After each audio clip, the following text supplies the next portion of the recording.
Good morning from the New York area. I'm Mike McCleary, and it's a pleasure to welcome you to today's event. Thank you for being here. For those that have been with us before, welcome back. And for those who are with us for the first time, we hope it is the first of many. With more than 450 attendees registered for each session and literally growing by the minute, we can officially confirm this qualifies as a hot topic, which is exciting. The news cycle has definitely supported that with Vineyard Wind and Aneti and more. Before we begin, I'd like to recognize our partner in the creation of the event, DNB. We'll hear from many members of the DNB team in today's second session, focused on investment and financing, but their expert insight and influence can be found across the agenda. They're leaders in the offshore wind sector and have been fantastic to work with. I would also like to thank an unexpected and terrific collaborator, the Norwegian American Chamber of Commerce. About 2 weeks ago, we discovered that we both had planned offshore wind events for today. Having discovered this, we got on the phone right away and quickly concluded that rather than a conflict, it was an opportunity, and we decided to combine the events. It was a win all around, and you'll see that in the 10 a.m. session this morning. Generally speaking, session one is focused on the overall market, demand drivers, the timeline of that demand, and what resources and approaches will be needed to meet it. We'll hear from a cross-section of market participants, analysts and experts, an asset owner, and developers. And we'll set the stage for our second session on investment and financing. We're covering a lot today, and it is unlikely, though still possible, that we'll have time for questions. You may submit questions that you have through the chat box feature, and if we are not able to address them during the conference, we'll do our best to have them answered afterward. Partnership is a theme that runs through its development and the subject of many headlines in the press over the past years. We're fortunate to have with us Charlie Papavizas, partner and chair of the maritime practice at Winston & Strawn, who's worked on many of them, and both those we know about and those perhaps we can only imagine in terms of joint ventures. Over the next few minutes, we'd like to recap some of the key issues regarding JVs in the form of a Q&A with Charlie. So we've identified 6 key questions, and I'm going to throw them right at Charlie and see. Mike, before you start, can I throw in a comment about Alexander's presentation? Please do. Well, first of all, it was an excellent presentation, but I just want to remind the audience that the Jones Act part of this is a little bit of a moving target. And the reasons are 2. One is because there could be domestic content requirements that are sort of aside from the Jones Act that may appear. I mean, for example, there's a move to require a stricter offshore employment. So you might be able to use a foreign vessel, but you might have to use Americans. And then the other thing that's a moving target is the Jones Act interpretations, which CBP is only at the beginning of issuing. And we don't know exactly what a foreign installation vessel can do, for example, and those things may change over time. Does a moving target, Charlie, mean that people are sort of more cautious, or did people? No, the project. How do you approach that? No, the projects aren't slowing down as far as I can see, but the uncertainties just have to be absorbed by somebody or jointly absorbed, and that's just the way it's going to be until everything gets sorted out. Okay, thank you for that. So Charlie, my Q&A begins with, why are we seeing so many U.S. foreign joint ventures for U.S. offshore wind?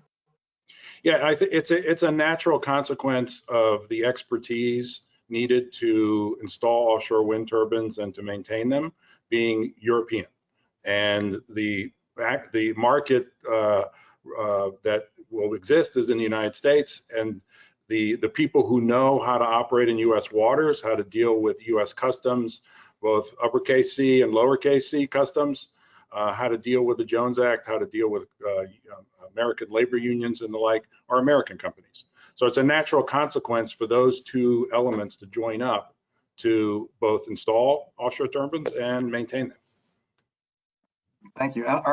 Would you say joint ventures are necessary to comply with the Jones Act? Well, it depends on what the joint venture is doing. If there's a Jones Act vessel involved, yes, you have to comply with the Jones Act. You have to comply both with the way the vessel is utilized and the way it's owned and operated. And so if, for example, if you take the announced DEME-FOSS conjunction for Vineyard Wind, FOSS would be presumably be utilizing Jones Act vessels, and DEME is going to be presumably using a foreign installation vessel. But so however that venture works, for one thing we know for sure is FOSS has to be in control of those Jones Act vessels, and DEME cannot overreach, so to speak, in terms of citizenship control. Thank you. In what sectors of the offshore wind industry are Jones Act joint ventures more likely and less likely? Well, we mentioned one, which is the installation feeder arena. The other area where joint ventures are very likely is in the O&M area, CTVs and SOVs, because again, same reasons, expertise, European Jones Act abilities here. But then you also have the citizenship issues, which are that a Jones Act vessel, an SOV or a CTV, must be owned and operated by U.S. citizens. And so there's limits on what the foreign co-investor can do in terms of how much they can invest, and how much control they can have. Thank you. How easy is it to form a U.S. foreign joint venture under U.S. law? Well, I mean, if you're dealing with U.S. citizenship requirements, which are vague and invasive on purpose under U.S. law, it could be tricky. If the non-citizen is satisfied with not having any control at all, which most non-citizen co-investors would not be satisfied with, if they're satisfied with having basically a very passive investment, then it's not that tricky because it's easy to comply with the law. Most co-investors aren't satisfied with that, and that's when it gets tricky. And sometimes it gets tricky even when there's no equity involved, no equity investment. For example, if you have a foreign installation company and they're time chartering feeder vessels to support their installation vessel, there's a temptation to make that time charter be very robust and not be like a normal commercial time charter. And have attributes that are really more like a bareboat charter. And so things like which direction do the indemnities run and who controls whether the master can be fired and things like that become important in evaluating whether the joint venture really can withstand scrutiny from the U.S. government. Is government permission needed to form a joint venture that will own a Jones Act vessel or vessels? No, there's no permission required. But there is a process. As I just said, if a joint venture is constructed with some questionable attributes because the law is, as I said, vague, there is a process where a person can go to the U.S. Coast Guard and/or the U.S. Maritime Administration, different laws, different reasons, and get a thumbs up on your structure, on your deal, on your charter. That's not required. That is completely optional.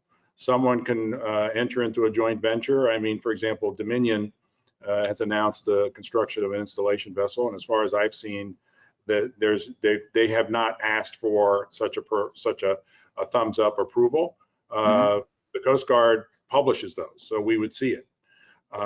So it's purely optional. It's a voluntary thing. It's often a useful thing to be done because it's a stamp of approval, and then later you wouldn't have to worry about being questioned by the Coast Guard or some Justice Department or somebody else.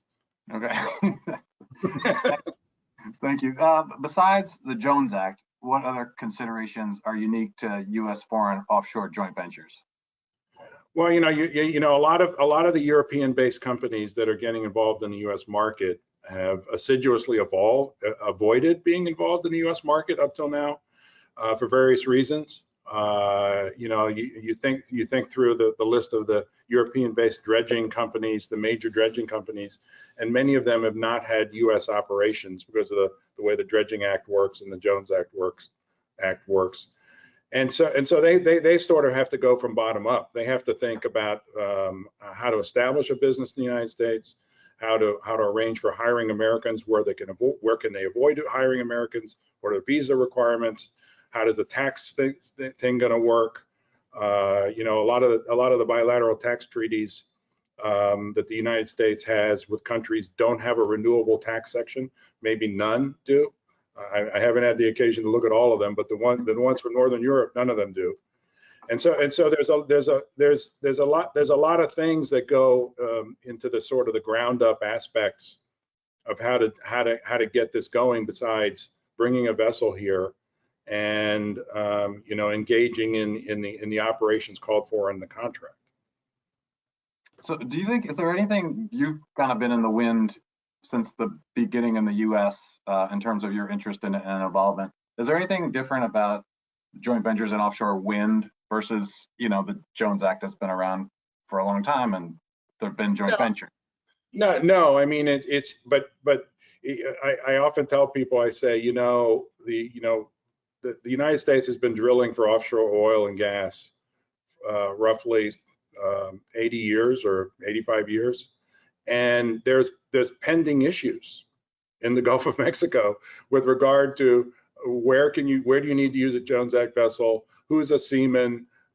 In other words, we've been doing it for 75 years plus, and the issues are not resolved. Mm-hmm. So we should not anticipate that all the issues will be resolved on day one in offshore wind in the United States. It will take years and maybe decades to resolve everything. But I'm not suggesting, by the way, the industry is not going to move forward. On the contrary, I think the industry is going to move forward as rapidly as possible. But it's potentially, at least, going to be a bumpy ride. And you know, which law applies, how the jurisdictional elements all work together. You know, I mentioned taxes. I mean, there's still a lot of regulatory and legal questions that are not fully resolved. CBP has not issued all the rulings it needs to issue. Things in my narrow end of the universe are still jumping around. Okay, and my last question, in terms of joint ventures that you've seen or heard about or been called on, is it early innings still? We saw Alex's presentation. So much of the growth is coming and anticipated. I feel like we've heard a lot of announcements. Do you anticipate many more to come? Yeah, I think pretty much every time one of the developers tenders for an OSV contract, and they're coming. When those tenders are closed and awards made, JVs will suddenly pop up.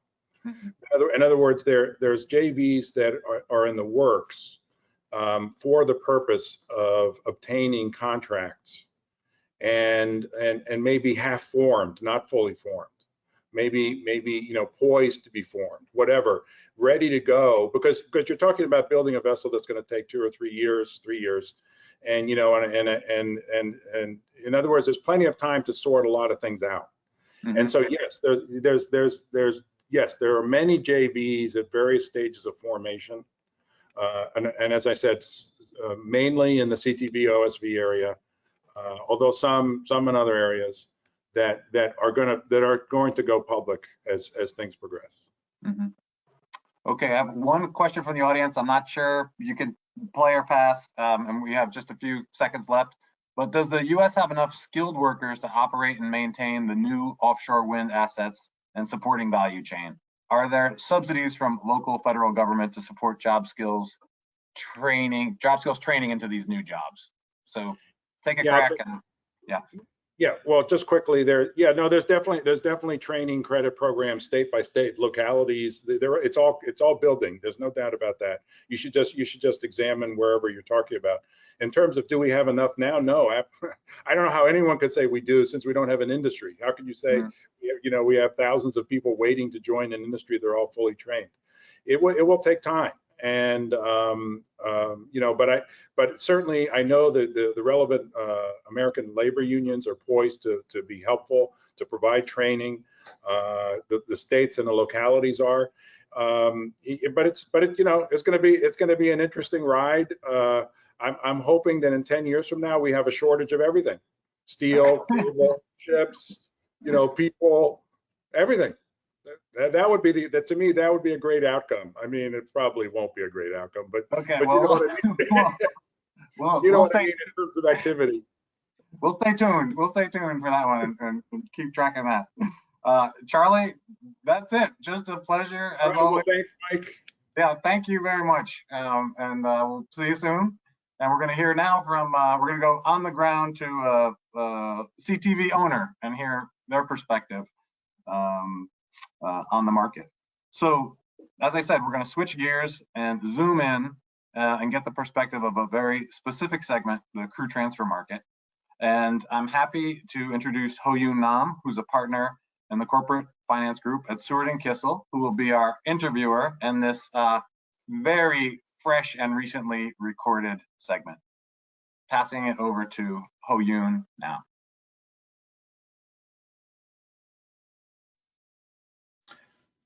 Hello, I'm pleased to be here with Charlie Donadio, who is the CEO and owner of Atlantic Wind Transfers and Rhode Island Fast Ferry. Thanks, Charlie, for joining me today. I know things have been very hectic for you, and I'm glad that we were able to make this interview happen. No, thank you for having me. So first off, I know there are a lot of investors out there who are new to the space but interested in the story. Can you quickly tell the audience what a crew transfer vessel is and what it does in offshore wind? Yeah, crew transfer vessel is just one of many assets that are used to construct the wind farm and also do long-term operations and maintenance. So we also have SOVs, you have installation vessels for building the wind farm, and feeder vessels, barges, tugs, a lot of different types of vessels that are used in the industry. Crew transfer vessels play an important role during construction, cable laying, and long-term O&M. So my company, Atlantic Wind Transfers, is specializing specifically in crew transfer vessels. We've been in ferry passenger service for the last 25 years, so it's just a natural crossover for us in running these basically mini high-speed catamarans, carrying technicians and cargo. So we'll see a lot of these vessels coming out in the years to come. And these all need to be Jones Act compliant. Putting on my lawyer hat here, just quickly for those who are new, Jones Act is a U.S. federal statute that requires transportation of goods or persons between 2 points in the U.S. to be done by certain qualified vessels only. Mainly, the vessel has to be constructed at a U.S. yard. How big is today's Jones Act fleet for CTVs? Currently, there's only a handful of CTVs, and we own the majority of them, which is 2. We built the first one in the United States. We have a second one that was delivered in December to Dominion Energy down in Virginia. And yes, the Jones Act is in place. It's protecting the U.S. Shipyard marketplace from vessels being constructed overseas and probably shipyards in Taiwan, China, and different countries, and then importing them over. So every vessel that's going to be built specifically for offshore wind going forward will have to be Jones Act compliant. So this ultimately will be a big boom for U.S. Shipyards down here along the East Coast and Gulf of Mexico. Yeah, so the big news from last week was that the Vineyard Wind project was finally approved after a long delay. I think up to about 84 turbines, if I'm not mistaken. What does that mean for CTVs? That's going to be another little boost for CTVs. We'll probably see another 4 or 5, potentially 6 CTVs that will be coming out in the next 2 to 3 years that will support that project and other potential projects coming online in 2023, 2024. So I think we'll see a gradual increase for CTV market, and then ultimately probably more towards late 2026, 2025, 26, 27, you'll see probably a larger increase as more wind farms come online down the East Coast. Seems like there's a new announcement by the Biden administration every day on offshore wind. Some say that offshore wind capacity in the US could reach up to 30 gigawatts by 2030, maybe 2035. If that proves to be the case, what does that mean for CTV demand over the next decade? And what is your own growth projection? Yeah, I mean, it's fantastic that we have a new administration that's obviously supporting offshore wind in a very big way. I think 30 gigs by 2030 is, it's great to say that, but is it realistic? Probably not. If we were to dump 30 gigawatts of offshore wind in the next 6 or 7 years, I don't think any supply chain could keep up with it. I think we'll see many projects in the pipeline in the next 5 years, and hopefully rolling out in a staggered timeline so that a lot of the supply chain can keep up with it. I mean, obviously what's going on now worldwide is supply chain issues and being able to get certain products and things for anything, homes to boats to a lot of different things that you need in the world that are just being delayed. So to put that much pressure, putting wind farms online that quickly may not be the best strategy, but it's good news in that matter. It's good news because we do see this imminent. It's coming. It's just a matter of how fast it's gonna actually come out. Now let's talk about Atlantic Wind Transfers. Can you tell us a little bit about your background and the company? Yeah, I've been involved in high-speed ferry passenger business for close to 25 years. We operate mainly high-speed aluminum catamarans. We run a run to Martha's Vineyard. We've been doing that for close to 18 years. We ran a high-speed ferry to Block Island. We've operated in Bermuda, New York, New Jersey, both East Coast and West Coast of Florida, and San Francisco. Currently also have a vessel down in Puerto Rico running to Culebra from Ceiba. So we operate high-speed ferries. We charter them out. We also use them on our own personal business runs. And when we got involved in offshore wind, it was, as I mentioned, a natural crossover because they're just basically smaller high-speed catamarans. And instead of carrying passengers and luggage, we're carrying technicians and cargo. So it was same controls, same operating. It's just it was an easy process for us, and we were good to get into it early and looking at offshore wind, almost 8-9 years ago. We're now operating the first CTV to the Block Island Wind Farm. We're under a long-term contract with Ørsted, and we were involved in the construction of that wind farm as well back in 2016. And most recently just delivered our new CTV to Dominion Energy, which is servicing Siemens Gamesa turbines 26 miles off the coast of Virginia. So we're in 2 locations right now, hoping to expand into other markets down the East Coast, and just waiting to see how the projects roll out and which projects we'll be interested in. The theme of this conference is partnership. We hear a lot about a lot of partnerships and joint ventures in this space. Does that apply to you at all? Does AWT have any partnership? Maybe any, some future partnership with a foreign operator that wants to be Jones Act compliant? Is any of that in the cards for you? Yeah, no, I mean, my company is family owned. We're a family owned company. It's, basically myself and my wife. We don't have any partners. We don't have any foreign partners. We do quite a bit of consulting with CCAT services overseas, which is one of the leaders in CTVs, but no joint ventures, and no joint ventures at this point going forward. There are other operators in Europe, obviously have a ton of experience. They've been doing this for quite some time, and I know they've been looking at trying to get into the U.S. market. But as you know, with Jones Act, it'll have to be a pretty big ownership shift to a U.S. operator versus the foreign investor. So there are different partnerships like that looking to form, but we're not in that space. We're strictly U.S. owned, U.S. operated, and completely Jones Act compliant. I see. And since it's marine money, may I ask if you have any current financing needs, or what needs you anticipate in the years ahead as you grow, and how you are thinking about those financing needs? Yeah, I've been pretty lucky, or not lucky. We've had a good track record, put it that way. We've been involved with Bank of America for over 15 years. They've been basically my partner in financing all of our projects and also financing all of our future projects. So, basically traditional financing route that we've gone down. No leasebacks, just mostly financing the debt, and financing terms are depending on the market conditions, and obviously our track record is an important part of that.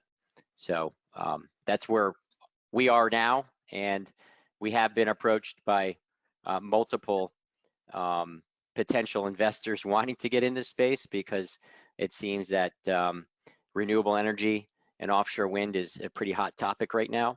So there are quite a few people, groups, investment firms looking to put money in certain locations. So I'm sure that you'll see a lot of that money flowing into construction and leasebacks and things like that in the years to come. What about supporting infrastructure? You had mentioned before that with the ambitious goal of reaching 30 gigawatts by 2030, one of the issues being the supply chain issue. What about ports and terminals? Do you see the need for a lot of investment there? Like, is the existing infrastructure enough to support that kind of ambitious goal? Yeah, there's a lot of ports up and down the East Coast. We have Quonset Point, and where I'm located in Rhode Island, you have Port, New Bedford, New London. You have places in New York, New Jersey, Virginia, Maryland. There's a lot of ports that are looking to provide space for construction and long-term O&M.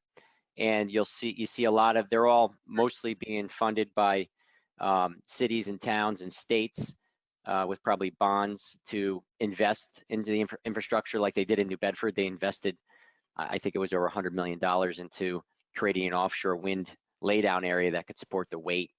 But these locations are racing for that as well. Who can have a sustainable port that can handle, these large components and, transiting them out to the wind farms up and down the East Coast.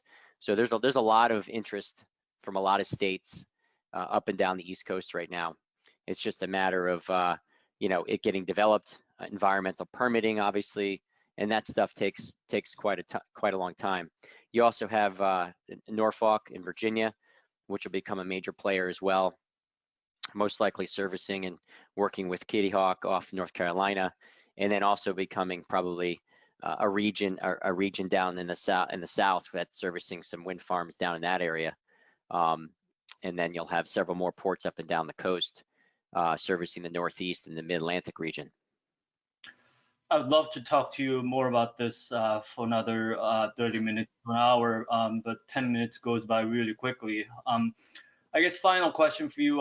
Next on the agenda for this conference is a panel of developers. Anything you'd like to say to them before we close? Yeah, no, I mean, I think the thing that's going on these days is a lot of these states are sort of increasing their local content requirements for developers to build wind farms off their coast. And I think that the states have to learn to let the free market sort of run its course, so that developers and operators can find the most efficient things, efficient places to build, the cheapest, more competitive pricing to build, instead of forcing a lot of the providers into one state. You have to do everything in this state, everything in that state. I think there's going to be more than enough business to go around, even from one large-scale offshore wind farm that you'll see overflowing into the states, instead of a lot of these states becoming competitive as to this is our wind farm, we want everything done in our state. But it needs to be able to develop freely in the market wherever those supply chain can come from, instead of trying to force it into one state.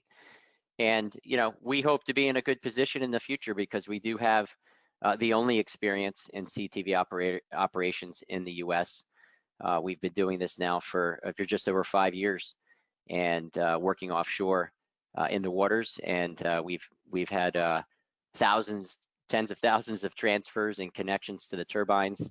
And we're hoping that future clients see that our track record and our experience will help mitigate their risk for when they develop the wind farm. Because once the wind farm's built, you know, these CTVs, working with SOVs and going back and forth, it's a pretty high risk business. And hopefully our experience is going to help us grow farther as this industry builds out.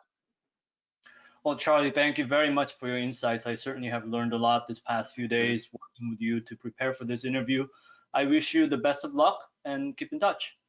Great, thank you for having me, and looking forward to see this industry, which is basically once in a lifetime you'll see an industry like this roll out, but it's great to be in the ground floor, you know, working with this industry and going for the ride. Absolutely.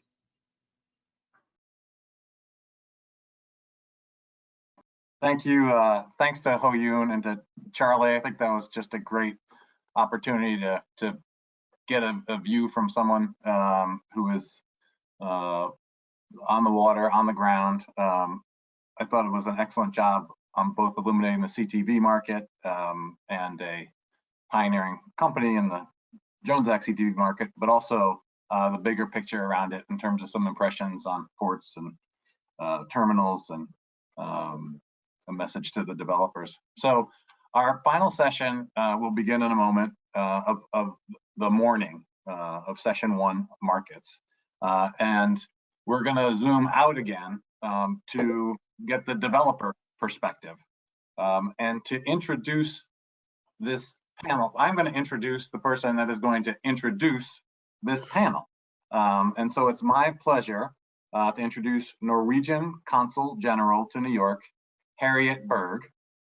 Ms. Berg took on the position as Consul General in New York in the summer of 2017. During her 4 years in New York, she's worked on offshore wind and seen the developments in the US turn from ideas to concrete projects. She's a Master in International Affairs from Columbia, has held several positions in the Norwegian Ministry of Foreign Affairs, as well as served as Deputy Minister of the Norwegian Ministry of Trade and Industry. She has over a decade of experience from the private sector, and we're delighted that she can join us today to introduce the panel on hurdles and opportunities for offshore wind projects in the US. As I mentioned, with collaboration we've had with the Norwegian American Chamber of Commerce is terrific, and a pleasure to introduce Consul General Harriet Berg. Thank you. It's great to be with you, and good morning. I'm delighted to be able to introduce this session on hurdles and opportunities for offshore wind projects in the US with prominent Norwegian speakers. Norwegian companies are already contributing to the efforts to build back better and greener in the US, in particular in the area of offshore wind. And I believe that the potential for US-Norwegian cooperation in this area is really great. Norway is nowadays deploying its strengths from the hydropower, the maritime, offshore oil and gas in the offshore wind. And to put it simply, our advantage lies in our unique reservoir of experience, skills, and knowledge related to building things at sea. The technology and the engineering behind offshore wind power is in essence about building and running big projects offshore and everything that this entails. The breadth of Norwegian offshore expertise is represented by equipment manufacturers, marine operators, and service providers in the fields of maritime and offshore installation and logistics, to system integrators providing cable systems and surveying solutions for subsea installations. And Norway has been doing this for years. The leading expertise in vessels and maritime equipment for offshore operations now also include proven solutions for low and zero emission vessels. Both in the offshore wind sector and the maritime sector as such, there are Norwegian clusters that collaborate to bringing the industry forward and through these common projects. This is therefore a very timely discussion with great representatives of the Norwegian industry that are already here in the US. It's a pleasure now for me to introduce the moderator today, Christine Clavers. Christine is an accomplished senior business executive and chemical engineer with 30 years experience from the global energy industry. She has worked in the UK and Japan in addition to the US. She was a publisher of Fuel magazine and built Hart's global consulting services with presence around the globe. For the past 5 years, Christine has held the position of Senior Vice President of Argus Consulting Services at Argus Media, where she established their consulting business covering the full range of energy commodities. Christine is also an official member of the National Petroleum Council as appointed by the US Secretary of Energy. So with this, I'm very pleased to hand the floor over to Christine, and I look forward to hearing the speakers. So thank you. Thank you, Harriet Berg. Thank you so much. And thank you to Michael McLeary as well from Marine Money. Good morning, good afternoon, good evening. I know we have over 400 listeners and viewers. So I hope you all are comfortable at your homes. And you know, this webinar type helps us because today in Houston, the weather is so bad. So you did not want to come to Houston, so that's for sure. So we are very, very happy to be all with you. Also, special thanks to Norwegian American Chamber of Commerce for organizing this partnership as well as this session. Norwegian American Chamber of Commerce mission is to support a strong trade relationship between American and Norwegian companies. Together, we are stronger. And for offshore wind, that is so true. With the US considering growing their offshore wind development, Norwegian businesses are here to share their actual experiences in building and successfully operating offshore wind farms. This session will be split into 2 sections. First, we will have some 2 short presentations, and then you will be allowed to give questions. So please submit your questions in the chat box and make them brief so that I can see them. Our first speaker today is Siri Espedal Kindem. She is president of Equinor Wind. Equinor is a global energy company with its foundation in Norway. They are joint operators of the world's first offshore wind farm. And just 2 months ago, they were actually nominated to be running the best performing wind farm in the UK, as well as they are working on Empire Wind. Siri made her career in Equinor for over 30 years and mostly in renewables. Our second speaker is Jonah Margulies. He is Senior Vice President of Aker Offshore Wind. Aker has decades of experience in building platforms in deep waters as well as floating platforms. And currently, they are building offshore wind platforms in several locations around the globe. Please join me in welcoming Siri Espedal Kindem. Thank you, and thank you also for inviting me to NACC and also for Marine Money. It's very good to be here, also together with Jonah, you know, a key partner for us for many years as Equinor, and Aker has worked on many projects, you know, all over the globe. Just some very brief introductory remark for me. And, you know, we're well placed here at the US East Coast and in the US in general as Equinor. You know, we have our oil and gas business, you know, we have our marketing and trading business run out of the East Coast. And for us, it was very natural to follow also the US according to the more renewable space and also then the offshore wind. And we've seen some states with very ambitious goals, very impressive, you know, and I can refer to New York State, very ambitious goals. And that is kind of supporting us when we're looking into this business going forward. And then offshore wind, you know, is a key player in delivering on these goals, because this is a business that gives high capacity and high volumes and scalability. And for us, you know, with our decades of offshore wind experience, you know, from Europe, previously, it's very natural for us to be well placed in this business when this is starting up. So, so together, you know, with the states and then also with partners, you know, we are looking into exploring this opportunity. And of course, we're well placed also with 2 projects already, with both the Empire Wind and the Beacon Wind. Well placed with solicitations and a power offtake contract with the New York State for 3 of these projects. So, you know, in a way, we think this is a good financial investment, you know, definitely. But we also think this is an investment for us to build ourselves as a company, as a more of a broad energy company. And again, you know, these are giving volumes and scale into that. And we also see this, you know, this business, the offshore wind business and the renewable space is also getting us a position and generating an industry that will be something for the 21st century. So in general, we think, you know, this is, you know, we talk about the investments and the financial part, but I think this is also giving a lot of other benefits. And you know, it's been talked about previously in this session.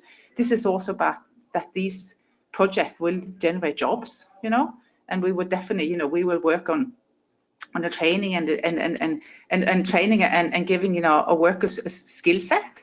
And definitely when we're giving our workers a skill set, that will be something they could use for decades as we go along. So definitely, you know, it's interesting for us to be in the industry. This is, you know, industry that is starting up now, and we're just part of that. And I think we would then work together. This is again together when we start an industry, together with industry organizations, together with the suppliers and other partners to be able to develop this project, and not the least also develop the industry. And I think we also need to be very, you know, hard thinking about. We really need to develop these first projects to get going. To start as a start of this industry build-up.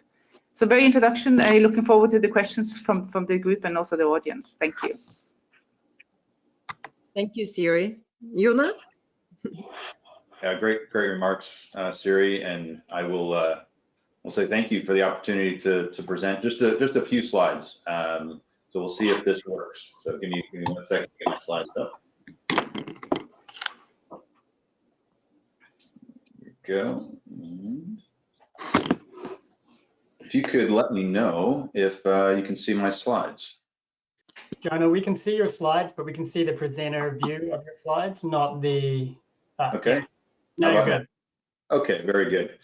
Thanks. So thanks again to Marine Money and NACC for the opportunity to present and participate in this panel discussion. And as always, Siri, it's great to see you and discuss offshore wind in the U.S. An exciting time.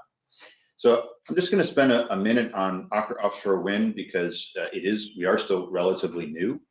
So we are a pure play offshore wind developer headquartered in Norway.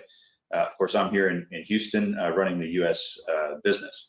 So we aim to source, develop, and eventually operate deep water offshore wind projects, which are floating wind projects, and become a power producer of renewable energy.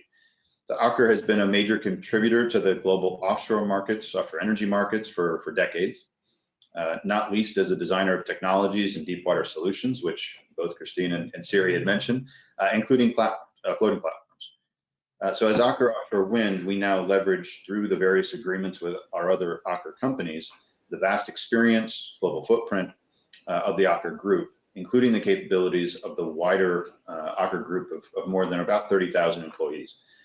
So we have an exciting portfolio of projects and prospects that are at various stages of early development. But let me remind you just of a few of the fundamental reasons why we believe in the deep water floating wind market. We believe the floating wind market can become the most effective and attractive renewable energy source for a number of reasons. First, the potential is virtually unlimited. About 80% of the offshore wind resources are in waters deeper than 60 meters, where fixed bottom substructures are either not feasible, technically feasible, or not economical. The wind conditions are better further from shore, so the capacity factor, you hear that a lot, the wind capacity factor, just how much energy you can generate from each wind turbine or park, is bigger offshore than onshore, and on average, even better in the vast areas where floating wind parks are the only viable option. And finally, floating wind has the benefits of having a smaller environmental footprint and the possibility to optimize farm layout for energy production, as well as being less intrusive towards other users and stakeholders, as parks can be located away from the shipping and the fishing areas. How do we ensure this tremendous potential? We hear potential a lot, becomes reality. The long and the short of it is we must scale up to drive down costs. And we've shared this ambition previously, but I think it's worth to reiterate, is that our ambition is to reduce LCOE, which is levelized cost of energy, from floating offshore wind farms where it is today at about 150 euros per megawatt hour for pilot projects or pre-commercial projects, to 50 euros per megawatt hour by 2030 for commercial scale farms through targeted industrialization and technology development initiatives. It all starts with the benefits of going to deeper water. As you go from onshore to near shore, bottom fixed, and onto floating wind 20 to 30 miles, or maybe even farther offshore, the wind resource is better. The capacity factor, there's that term again, capacity factor goes up with as much as 20 percentage points compared to onshore. This and the fact that far offshore, the very largest turbines can be used allows dramatically increased energy production. In the graph on the right, you can see what happens with energy production as we go from what is a quite large onshore turbine of 4 megawatts to the large offshore turbines we are now working on offshore, upwards of 15 megawatts and above. The development of turbine size and thus the swept area has been dramatic in the past decade. You can see on the left. I think you saw it in an earlier presentation compared to some buildings in New York. But the nice factor on floating is that the substructure does not scale with the turbine. Actually, the cost per megawatt will go down as the turbine gets larger. You could say that the substructure for smaller turbines is oversized, and the scale drives out the economics. Anecdotally, well, what I would say is bigger is clearly better. And sitting here in Houston, that means a lot. When we work with costs at Aker Offshore Wind, we are also acutely aware that 60 to 70% of the cost elements are the same for fixed bottom and floating wind. So that means that the cost decreases in bottom fixed will also benefit deep water floating wind. So we are focused and we're attacking the 30 to 40% of the cost elements that are different. So the substructures, the mooring lines, the dynamic cables, and marine operations and installation. Areas where Aker Offshore Wind has unique capabilities, as we've proven through the decades, but further expanded through the wider Aker group, as well as our own ownership in Principal Power. This also, I will say, from an opportunity standpoint, is a great opportunity for the supply chain and industry to be creative to develop solutions in this 30 to 40% targeted area. Wrapping up, we measure cost efficiency in levelized cost of energy, or LCOE, as I mentioned. So we've talked about the impact of turbine size and the number of turbines in a wind farm and a stable project pipeline that allows the supply chain to industrialize and turn into a mass production factory, which are also critical factors to drive out cost. Industrialization includes designing rugged and fabrication-friendly systems where we can leverage the Aker Group legacy, and then we throw true innovation on top. Aker Offshore Wind drives the development in subsea power, mooring, and not the least, digitalization. Final slide, I think it's important to see that we are on a path to potentially the fourth revolution in renewable energy. All in all, we see that the scaling that is currently happening in deep water floating wind, the 10 years it took for European fixed bottom wind to hit the S-curve, going from 150 euro per megawatt hour to around 50 euro per megawatt hour, will likely go faster in floating. If we hit all these levers we have talked about today, floating wind will be the fourth revolution in renewable energy. So that all, I just wanted to say thanks again and look forward to the panel discussion. Thank you, Siri, and I will be the one clapping, I guess, and Jona. And thank you for sharing both your experiences as well as motivations for joining the US market. And one of the questions is, for you guys to define success, what would you need to make things happen? So either regulatory wise, or we talked about supply chain, all these different variables that you are dependent on to make a successful project outside your control. Do you want me to start? Sure, Siri. I think I guess I did mention that this is a new industry, and these projects are big and complex. And I think Jonna described very much the kind of marine environment, big and complex, big structures, and big installations and constructions. But I think we also need to think about the infrastructure. So when you are building a new industry, you're also setting up a new infrastructure, with ports, just and bases and all these things that need to be in place, interconnection points, all these things need to place with this new industry. And I think, we've been working in this industry for decades, so we were part of it when this started up in Europe, in the UK. So we're bringing along a lot of this experience. But I think definitely there's two things I need, which is, concerns, and I think these are expressed quite widely from all the developers. I think to get going now, I think this having some certainty or persistence on the permitting process that's being worked efficiently. I think that's extremely important. And the other part is really that we see there's a project potential build up, that there's new lease areas are being, have auctions, and we also see things are happening on that note, so that's good.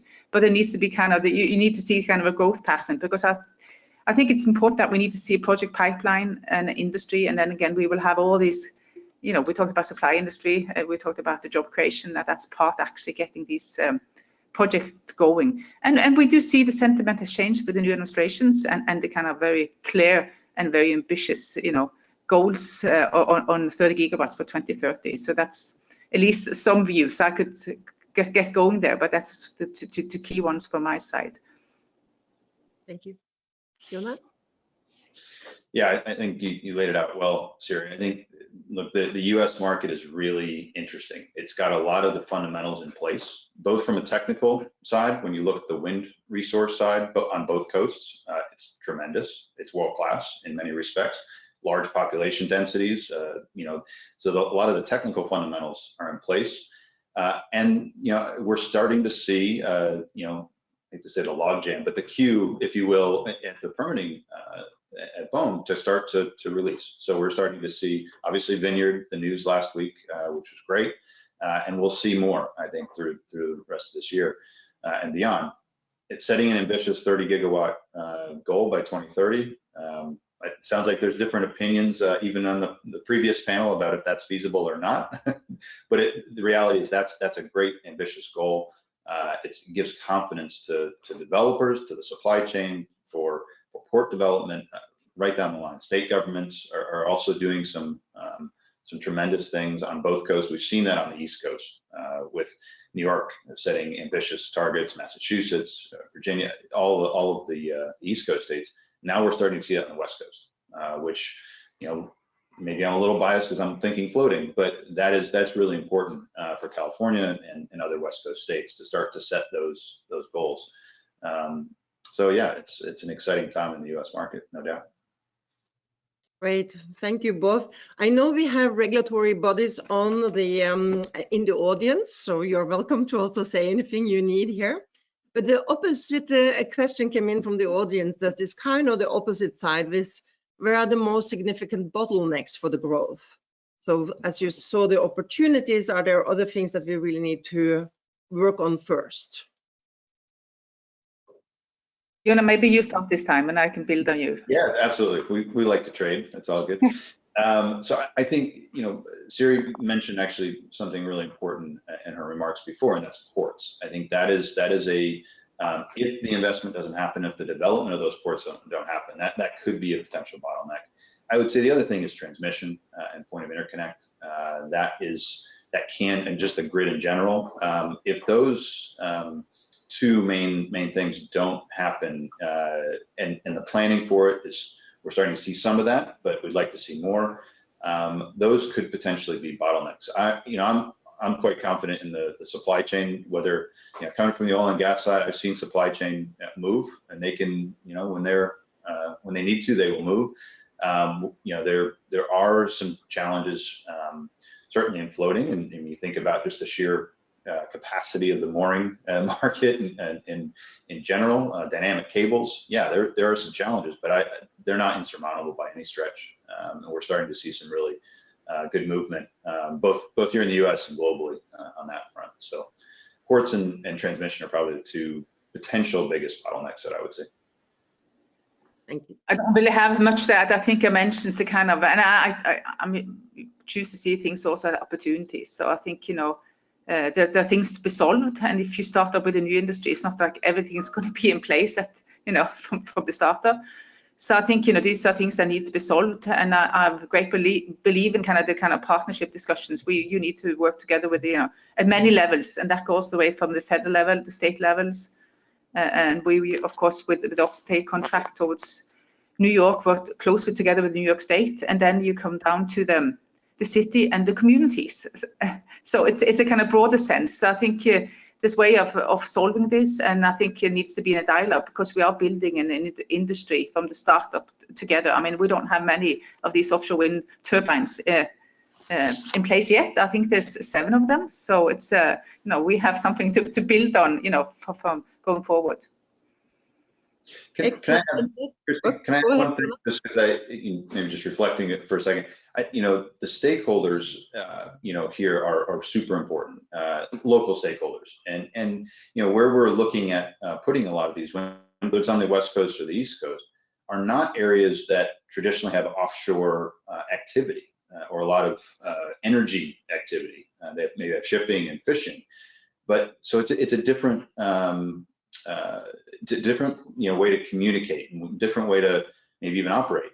So we need to be sensitive to that and listen. I go back to people that have heard me talk about this kind of get annoyed, but it's the reason my mom told me that we have 2 ears and 1 mouth. We need to be listening more than we're talking on this, and listening to the local stakeholders and their concerns, and being able to mitigate and coexist. I think that's super important.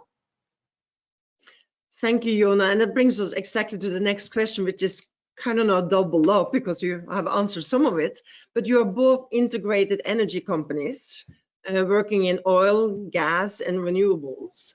And the locals are not very supportive of our energy business at this point. So what are you both doing to get closer to the community, as you were saying, as well as communicating to the world about all the developments that are happening on renewables, as well within the total picture of the energy business? I can maybe start. I think we're a broad energy company, and clearly we have an oil and gas business where we're working very hard to decrease the carbon footprint from that. And then again, we are building up a renewable business. We have done on that for many years. So in a way, this is going to develop. We're going to see the company change. We see the kind of the society and expectations are changing towards the energy company, and we need to deliver on that. But we have a very ambitious goal on a net zero emissions by 2050. So then the renewable business we are building in the US and elsewhere is part of that kind of delivery. So I think when we are communicating, we are of course we are Equinor.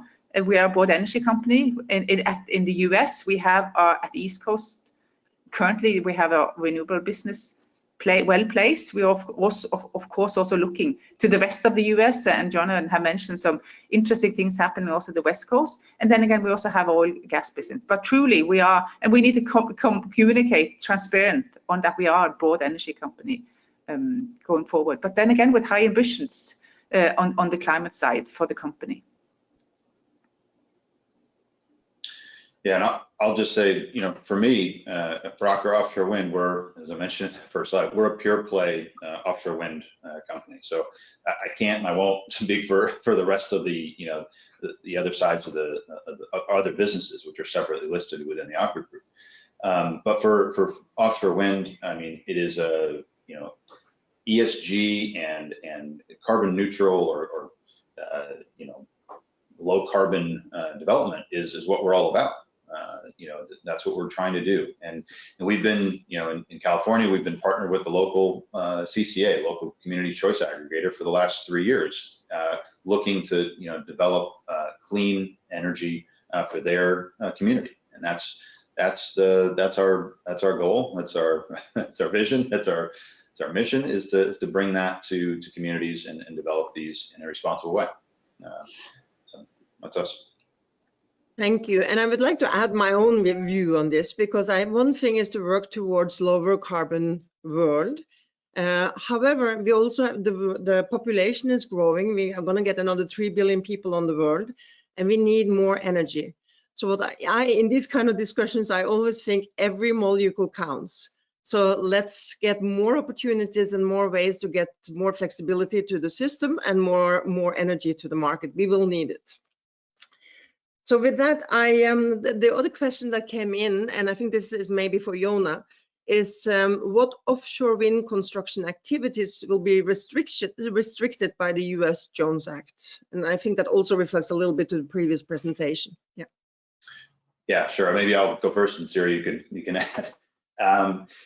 For floating wind, we're a little bit, well, we're very different from a fixed bottom installation and the requirements for wind turbine installation vessels, because all of the activity is happening on quayside or at the port, so at harbor.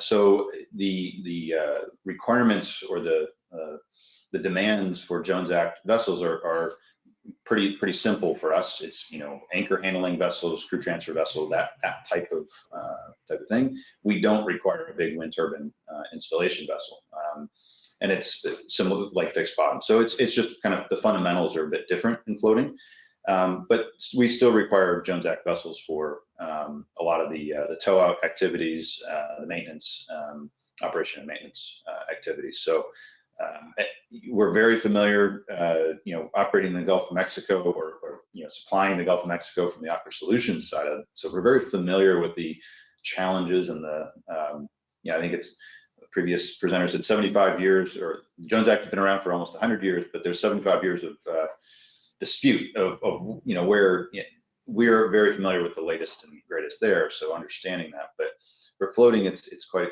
fundamentally different than fixed bottom.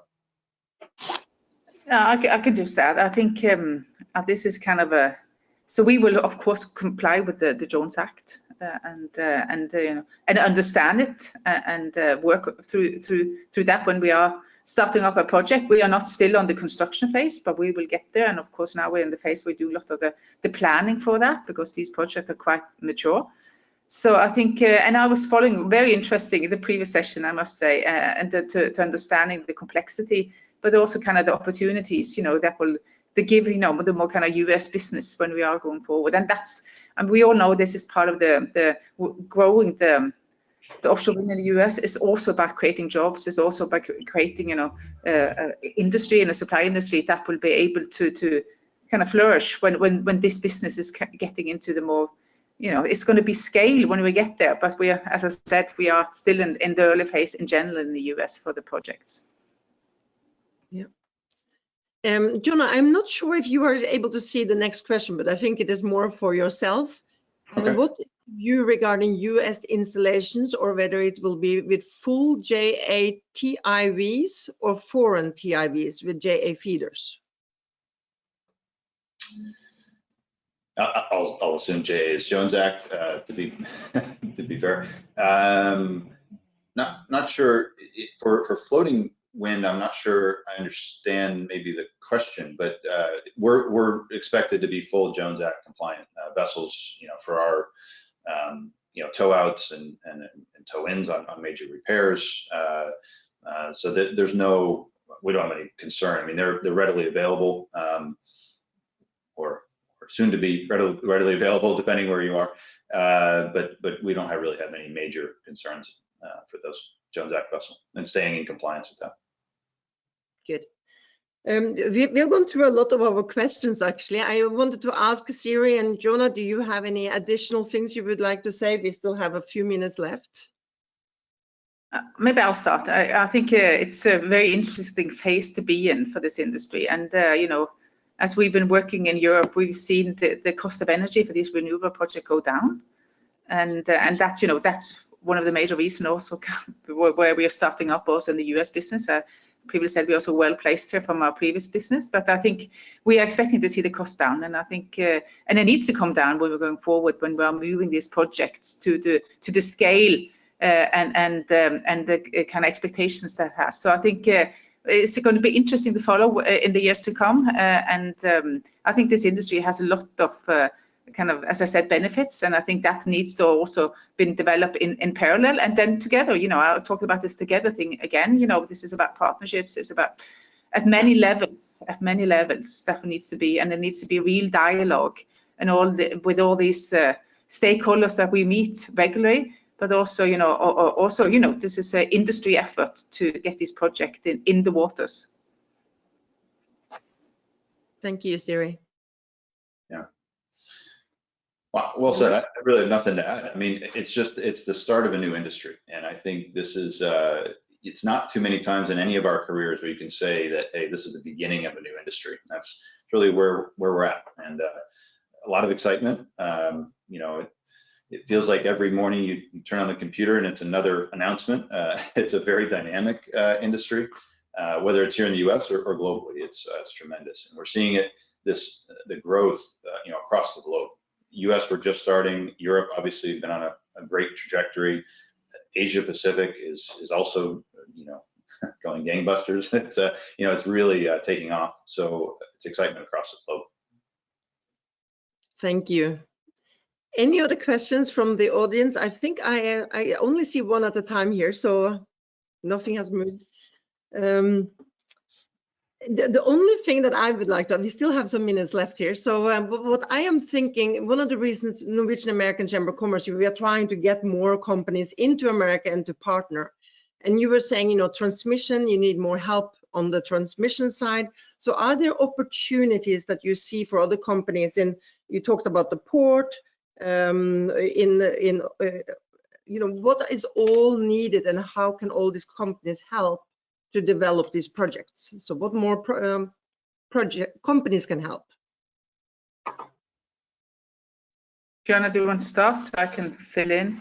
Sure, I can try. I think I tried to lay out, you know, in one of my slides about, you know, that for floating wind, you know, we're attacking that kind of that other 30 to 40% of that cost reduction. So the fixed bottom, you know, industry has done a tremendous job. They're on that great trajectory. You know, we're gonna try to take advantage of that in the floating world. But you know, that other 30, 40%, there's a real opportunity there for innovative companies. And I think Norway has always come with very innovative companies, clever engineering solutions to the really challenging, you know, problems or challenges. So yeah, I think there's a tremendous opportunity for the supply chain to come up with some clever ideas. You know, the number, I gotta, you know, just personally, the number of ideas that get pitched to me on a weekly basis is incredible. It's really a interesting time in the industry, whether that's cost reduction, whether that's combining technologies in different ways, it's across the board. So really fascinating, and I'm excited about the next decade. I think it's going to be tremendous. I can add, I think, and we all aware that many of the major Norwegian supply industry is actually located in the US and very active. Like you talked about the Aker solutions, the NOV. So I think the presence is there. And I think the competence and the technology is there. And we have said this is really on the marine environment. We have some key competencies from the Norwegian harsh marine environment, where we actually developed and built for many years and also operated. And on the floating side, that's Equinor. We are kind of heading the way of the floating technology. We have the first offshore wind park, floating one in Scotland, and then now we're also building in Norway the Tampen, Hywind Tampen. So I think, and then a lot of the Norwegian supply industry is actually involved in that, and I think that's also going to give them some of the tailwind when they need, when they are. Also, we're going to see the floating market. If John is talking about the floating market being developed, it's a really marine environment, very much linked to a lot of the kind of typical oil and gas business. And then again, also many of the suppliers also have specific competencies and experience for what's been developed also recently. Thank you to both, and you guys both are working on huge projects that will make enormous difference in the world. And I wish you both Equinor and Aker good success in this business. And we look forward to see this becoming a bigger success in the entire energy market. So thank you to both Siri and Jonah for your remarks and your answering all the questions. Thank you. Great, thank you. Thank you. Yep. Thanks Siri, thanks Jonah, thanks Christine. It was a terrific session, and again, it's so much optimism, so much to look forward to, albeit with many challenges along the way.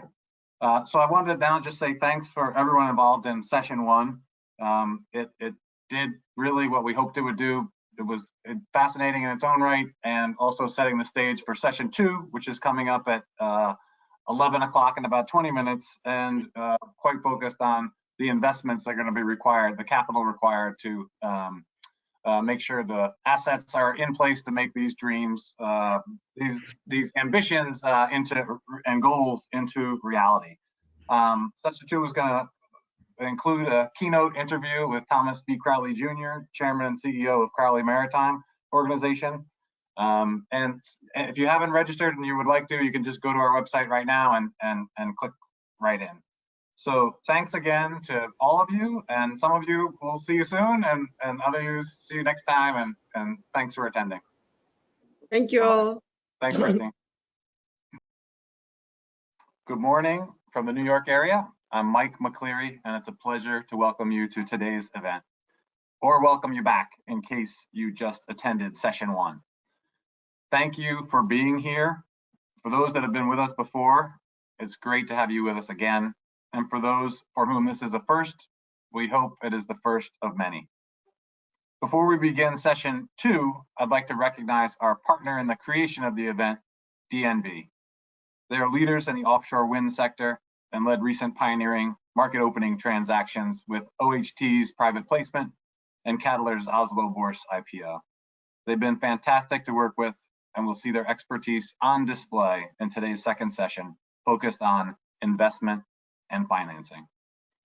We'll open with our conference keynote interview, and it is my pleasure to introduce our interviewer, Evan W. Ulick, Head of Ocean Industries North America at DNB Bank, and his keynote interview, Harnessing Offshore Wind Energy, with Thomas B. Crowley Jr., Chairman and CEO of Crowley Maritime Corporation.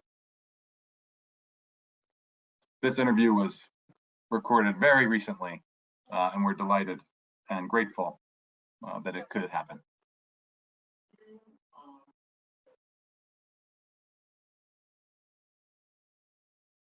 Good morning, and welcome to a special interview today with Tom Crowley, founder and chairman of the Crowley Maritime Corp. And when I say founder, I mean it's been a family company for over a century, with different elements and stages of the company's history, and now facing a new and extraordinarily exciting challenge in how to tackle the U.S. offshore wind industry. Tom, good morning, and thank you and to all of your colleagues for your engagement and joining us today. Oh, thanks, Evan. It's a pleasure to be here, and look forward to telling you a little bit about what we're up to. Fantastic. Well, let's get right into it, Tom. In the long and distinguished history of Crowley Maritime Corporation, you've had different phases and new beginnings of corporate activities. Through this historic lens, how did you and the team start to consider the U.S. offshore wind energy industry? I'm really trying to get a sense of how you started to scope the market and size up the opportunity. Sure. Let me give you a little bit of history. Crowley has always been focused to support the energy industry from the early days in San Francisco Bay up to Alaska and the Trans-Alaska Pipeline, coastwise moving product, and then offshore Gulf of Mexico, working to support the offshore developments there. Globally, we've had exposure to Russia, West Africa, many different parts of the globe, usually getting energy infrastructure to places that are very, very difficult to get to. So that's the history. I'd say that the offshore wind industry has been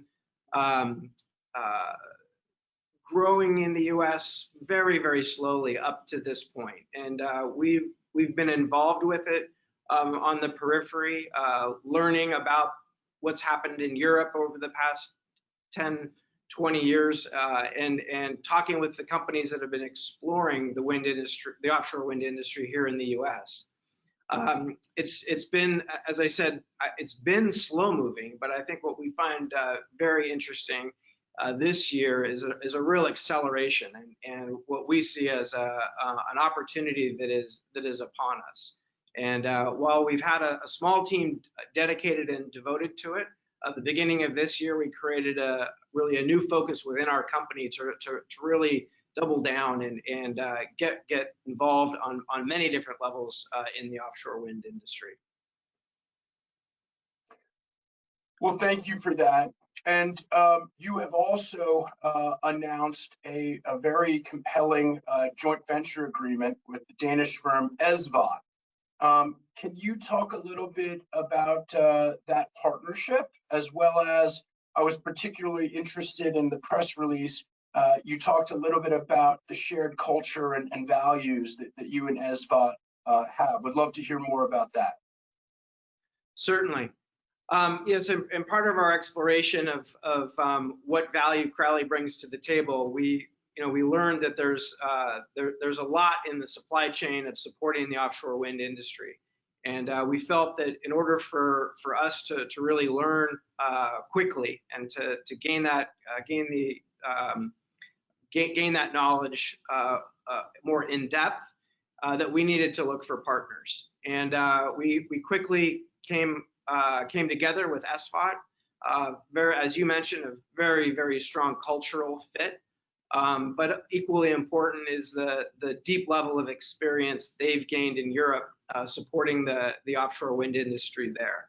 And we think that bringing their skills with our broader scope of capability within the Americas provides a very strong combination of both knowledge and experience in this sector.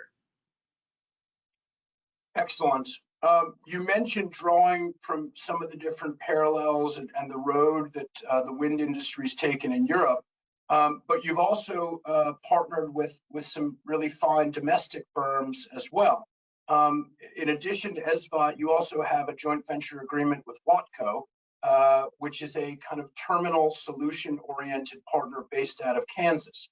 Can you talk a little bit about the evolution of that partnership as well? And some of the different learnings you feel that you can bring through Watco. Absolutely, yes. Very similar to ESVAGT, Watco brings another set of skills to the table. Also, certainly with a U.S. domestic focus with respect to rail, trucking, and terminal operations. But we've had a strategic relationship with Watco for many years now. Really respect the management team there and have worked very closely with them on a number of different projects in different parts of the country. We think Watco really brings a skill set that, with respect to the land side piece of what we're looking at to support the offshore wind industry, and makes us an even stronger resource. If I consider both of the partnerships together, though, what Crowley is bringing seems quite differentiating from maybe a vessel asset play or a dividend yield play. It feels much more holistic. In some of your materials, you talk about a total life cycle service provider concept, and it'd be interesting to hear more about what that means in practice. Certainly. Well, yeah, you bring up a good point with respect to really looking at the entire investment that has to be made into the offshore wind business. The construction and installation of the wind farm is one piece, but the contracts and the leases are 15 years long. So you really the opportunity goes much beyond the building or the construction phase, but also the service and support phase. And to give you some perspective, the goals that have been established with respect to building offshore wind capacity in the U.S. Is triple the installation base in Europe, and it's over a much shorter period of time, about half the period of time. So in order to deliver on that, that's a very ambitious goal. But we feel strongly that in order to deliver on that, one has to look at the entire supply chain and make it as an efficient approach as possible by combining the expertise of different companies, but also more importantly, coordinating how the supply chain is gonna work and operate.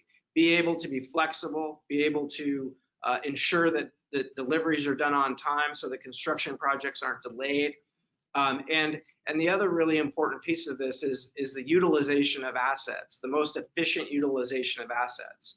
Rather than pouring a tremendous amount of new capital, the first objective really needs to be utilizing existing assets. To the degree we don't have those, we're also building partnerships to look at building the types of equipment that do need to be constructed. But again, we believe that the efficiencies are going to come from the combined utilization from land out to the fields and back again. And without that holistic look, a piecemeal approach is just going to leave too many holes and too many openings for inefficiency and the potential for delays and lack of coordination. It makes a lot of sense, and I do hope that your customers also appreciate that the totality of your offering and not just being able to service a single asset.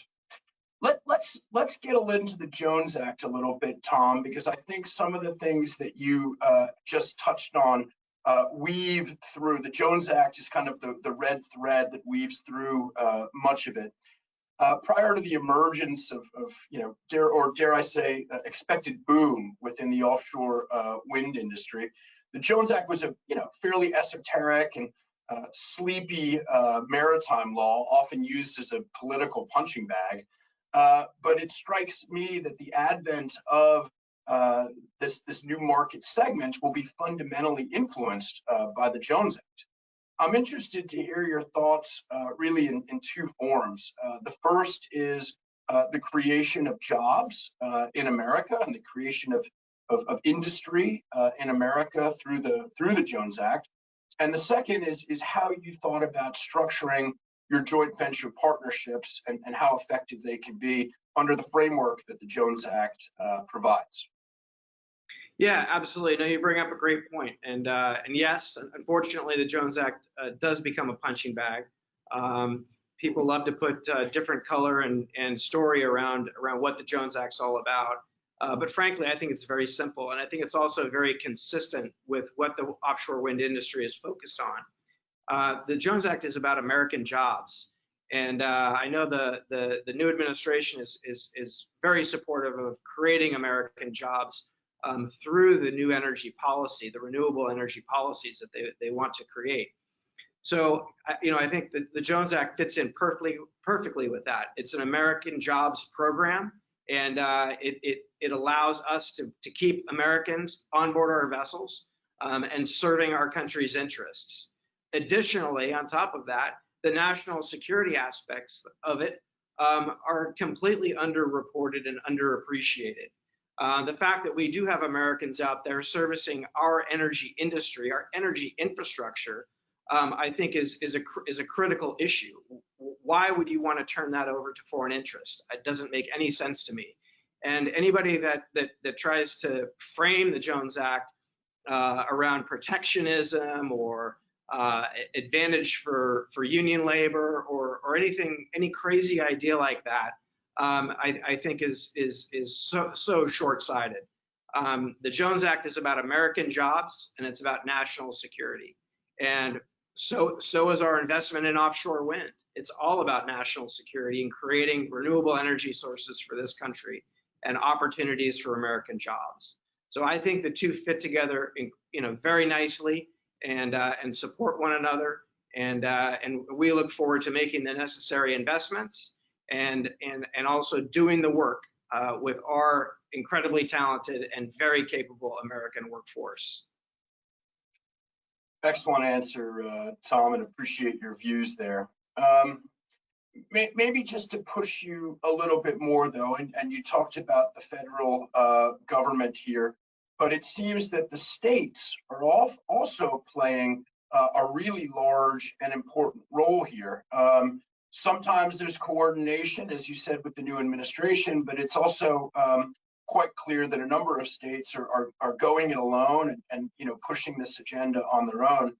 Again, without getting too political, can you talk about this dynamic between individual states versus the federal government, and maybe how the two can work in harmony? Yes, absolutely. I mean, I think the two are very much in balance with respect to jobs specific to the states.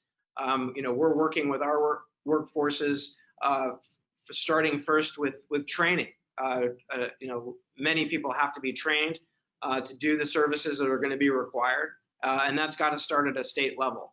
So we're partnering with certain maritime academies and training institutions to put together the necessary training programs that are going to be required, and really have that driven from a state by state basis. We think that the creation of American jobs has to be supported at a state level, and we're prepared to do that. We just opened an office in Virginia, and we're looking at investments throughout the region to support the industry, as needed state by state. Well, that's great, and congratulations on that office opening. Let's switch gears for a minute here. It wouldn't be a finance conference if we didn't get into issues of profitability and capital. It just strikes me that we're in this kind of critical early phase here, where there's so much hype and so much excitement around offshore wind and renewable energy, and we're kind of witnessing real time the energy transition. But I think it does very much have an effect on the overall return expectations. If I reference maybe some of the ultra high bids and low returns in the Dogger field in the UK segment, I also think a little bit about LNG in the early phases, mid 2000s, where some of the returns were tight on the long-term charters. How have you and your partners thought about profitability and positioning around the industry? And then as an addendum, what types of capital do you think are going to be necessary both in this early phase and then as the industry continues to mature? Sure. Yeah, I think there's no question that there's a tremendous amount of capital being directed to renewable energy, ESG investments, what have you. So there's no question there's a lot of capital available. We view that as a good thing, and we want to partner with the partners that can want to bring that capital into this business. It's an important, I think it's an important area, both from an ESG perspective and earning a return. ESG investing is not about zero return. It's about both. It's about responsibility and it's about profitability. So I think that on the one hand, you've got to have the right capital structures that provide you the right cost of capital. That's certainly important. But on the value side, in terms of what you're going to bring to your customers and the value proposition that you need to create with your customers, it goes beyond a single vessel charter. It really gets back to the point we were talking about earlier in looking at the whole supply chain and looking at creating value and reducing cost through efficiencies, through both investments and efficiencies that you can create with the assets that are in the mix. So we want to do both.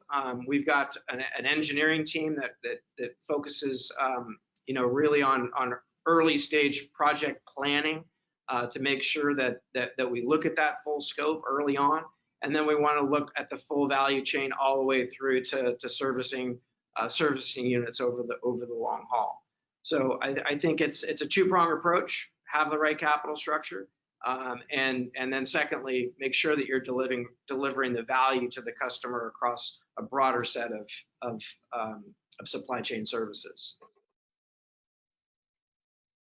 Tom, thanks. We're running a bit low on time, so I want to conclude with a broader and more strategic question.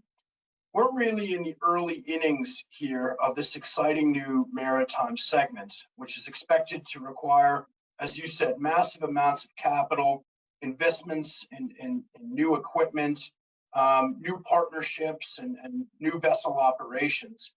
I think that we have the opportunity collectively as an industry to get a few things right out of the gates that will shape the industry for many years to come. Can you talk about what some of those kind of key success elements are to get right now?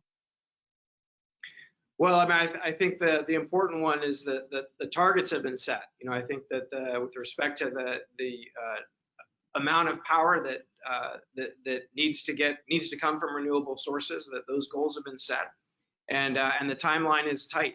So, you know, I think getting this right out of the gate is very important, and it's about paying attention to those to the details and really diving into the projects.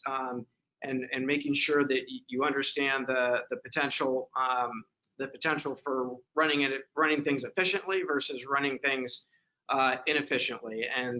And I think we offer a fantastic solution set that goes beyond single purpose capability. And we really look forward to partnering with the partners that we've announced. We're working on additional partnerships. And working hard with our customers to be sure that we're fully understanding their needs and providing for those. So it's going to be all about execution. The goals have been set, so we know what we have to do, and now it's really all about the execution. Tom, thank you so much again to you and all of your colleagues at the Crowley Maritime Corporation. On behalf of DNB and Marine Money, we're extremely grateful for your contribution as well as your commitment to this exciting industry. Have a wonderful day, and thank you again. Thanks, Evan. Really appreciate it.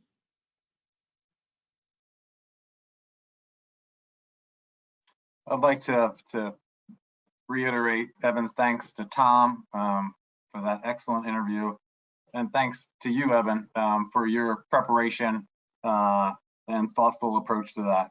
It's incredibly exciting, and it's going to be fascinating to see Crowley's role in the energy transition in the U.S. And I have to say, you know, hearing Tom gives me confidence in the development of the supply chain, and whether it's 30 by 2030 or some other number, I'm sure it will be a job well done. Now I'd like to welcome our next speaker, Martin Huseby Carlson, who is equity research at DNB Markets, and is going to give us an update on equity capitalization to the sector. Much needed investment if we're going to make these goals into reality. Thank you, Martin. Thank you, Mike, for the introduction. Hopefully you can see the slides. Let me know if you can't. I plan to talk a little bit about the offshore wind service sector and also share my reflections on why we believe this sector is attractive for investors. But as always, first the disclaimer. The first reason why we believe investors should care about offshore wind is, simply put, that it's a massive growth market.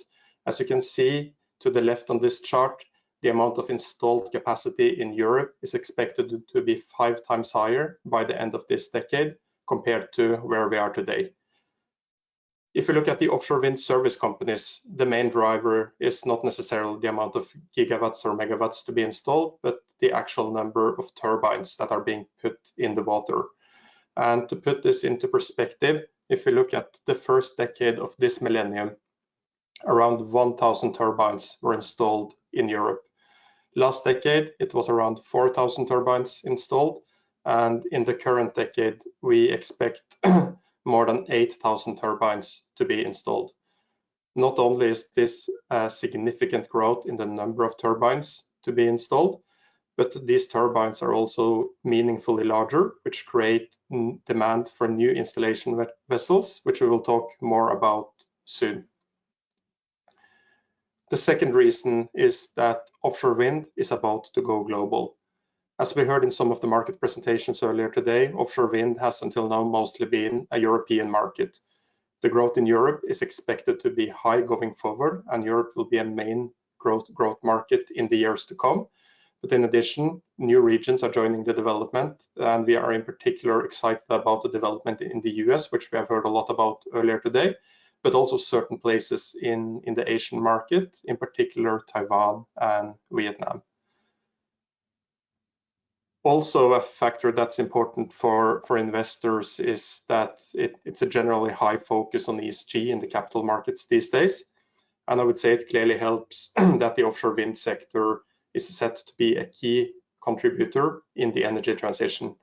In the sustainable development scenario outlined by IEA, growth in renewable energy is among the most important contributors. Also, in overview, offshore wind is compliant with several of the UN sustainability targets, which many investors focus on, and quite often actually tend to be a key investment criteria for some investors. Yet another reason for why investments are needed in the service sector is the fact that new technology is being introduced.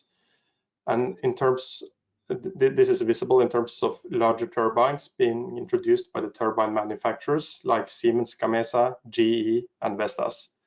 In this slide, we show some of the key turbine generations that has been brought to the market from Siemens Gamesa. And the typical size of the turbines to be installed in the years to come is shown to the far right on this chart. These turbines will have a rotor diameter north of 220 meters. And in order to install these turbines, the turbine installation vessels need to have cranes that can lift at least 135 meters up in the air and carry significant weight. These larger turbines also add restrictions to the installation vessels related to carrying capacity and weight capacity. So now if we move on to the offshore wind installation value chain, for those of you not fully familiar with this market, there is a need for separate vessels to handle all the various key components of an offshore wind park. One vessel is typically needed for foundation installation, another vessel is needed for installation of the substation, then separate vessels would typically be needed for inter-array cable installation, and another vessel have to take care of the export cable. When it comes to what is visible over and above the sea level, a turbine installation vessel is needed. Based on overview of the sector and the fact that new technology and new turbines are being introduced, turbine installation vessels represent the subsegment that we find most attractive. Some of the key players in this segment include Cadeler, Fred. Olsen Windcarrier, Seajacks, and newcomers like OHT and Eneti. Based on our forecast, the market for turbine installation vessels are undersupplied in the years to come, especially when looking at vessels that effectively can handle and install what we call the next generation turbines, which typically is 12 megawatt plus turbines. And this represents the fifth reason for why investors should focus on the offshore wind sector. Looking at the market in Europe today, we count roughly 22 installation vessels in total, but we only consider 7 of these, including new builds, to be true 12 megawatt plus capable. This corresponds to our forecasted demand of at least 10 vessels during the next 5 to 7 years. As we have heard earlier today, the US market is a little bit smaller and a little bit behind in time, the European market. In this market, we see demand for 4 vessels over the next 5 to 6 years, while there is only 1 vessel that is currently being built, and the Jones Act challenges, it will probably be discussed a little bit more in the session later today as well. The final reason we would like to highlight that make offshore wind turbine installation vessels an attractive sector is that we believe there are true barriers to entry. unlike some of the traditional shipping and offshore segments, the offshore wind turbine market is about more than just owning the asset. In overview, having operational track record is of high importance. It's important to keep in mind that the lifting operations for turbine installations is quite complex and requires a lot of know-how. In addition, the value of the goods being installed is quite significant, and getting the turbine installation right is on the critical path for the offshore wind park owners in order to achieve first power, which is a key milestone in all wind parks. Adding all this, I think it goes without saying that efficient and reliable operations are needed for the turbine installation work. Does these barriers to entry mean that it's impossible for a startup to succeed in the industry? Probably no, but for a newcomer to succeed, we believe it's of high importance to attract the right people, build the right asset, and also build an organization that can help that newcomer gain trust with future potential clients. And then finally, when it comes to the capital markets, in Norway, a number of listed offshore wind service companies have come to market over the past couple of years. Some of these companies include among other Cadeler, OHT, Integrated Wind Solutions, and Aker Offshore Wind. In addition, some of the traditional oil service companies like Subsea 7 have a reasonable presence in the offshore wind sector and is shifting their business model towards offshore wind. Among the companies that have raised capital, I thought I highlight two companies in particular. So first out would be Cadeler, which is focusing purely on turbine installation work going forward. Cadeler went public late last year in an IPO. Cadeler owns 2 existing vessels for turbine installation and is also planning to order another two new builds. All these vessels will be capable to install the next generation turbines, and this will make Cadeler, in overview, the undisputed market leader for turbine installation going forward. The company is supported by main shareholders Swire Pacific and also the BV Group have taken an active role in the company recently. In total, Cadeler, across its IPO and its recent equity raise, it has raised roughly $270 million from the market. Second company I'd like to highlight is OHT. That's a newcomer in the offshore wind space. OHT also went public late last year, raising around $60 million in order to fund the initial down payments on its first turbine installation vessel. In addition to having this turbine installation vessel, it also owns 1 vessel for foundation installation, and it has its legacy business related to offshore heavy transport, where it owns 5 vessels. OHT is probably well familiar to the shipping community out there and is supported by Norwegian entrepreneur Arne Blystad. So this is what I was planning to say in my presentation, and then I leave the word over to Andreas for the panel. Thank you very much, Martin. That's excellent. A great story of investment that is gaining momentum, and more to come. And right now we're going to bring in companies who are operating across the value chain in the offshore wind sector, doing different things in this growing market. So I'd like to introduce our moderator, Andreas Ostern, Senior Vice President, Offshore Wind Ocean Industries at DNV, and he will in turn introduce his panelists. Andreas is responsible for offshore wind services within DNV with 20+ years of international experience from the energy, renewable, and maritime sectors, and we're in great hands. Andreas, there's a lot of faces there. Do I see you? There you are. Andreas, it's all yours. Thank you. There are, thank you.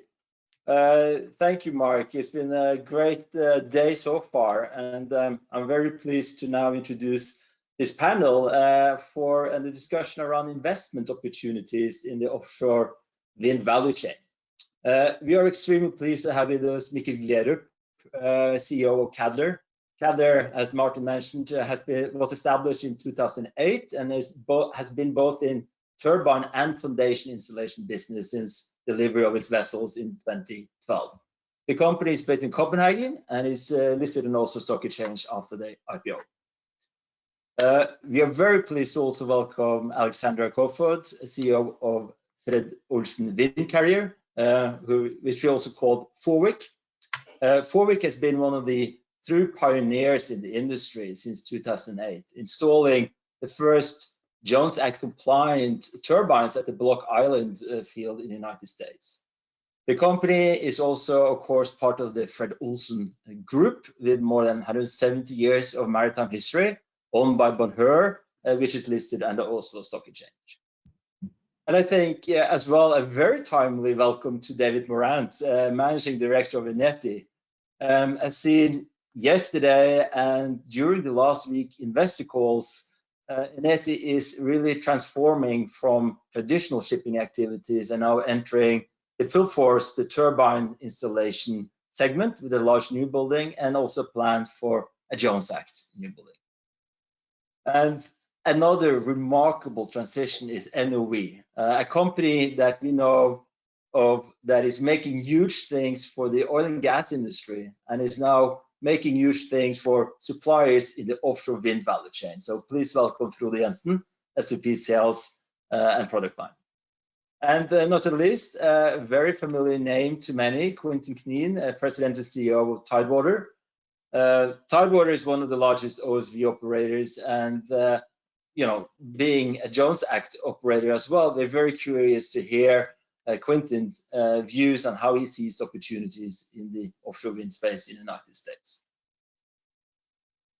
So with that introduction, I'm very pleased to kick this off, and we're going to start a little bit on just the market opportunities. And Mikkel, Martin here mentioned the demand for 4 to 5 wind turbine vessels in the States and maybe 8, 10 and plus in Europe until 2030. Aker, being based in Denmark, which has been is the epicenter of offshore wind, and you have had more a European focus until now. So how do you view the opportunities in the United States, and what would be your entry strategy to the US offshore wind market?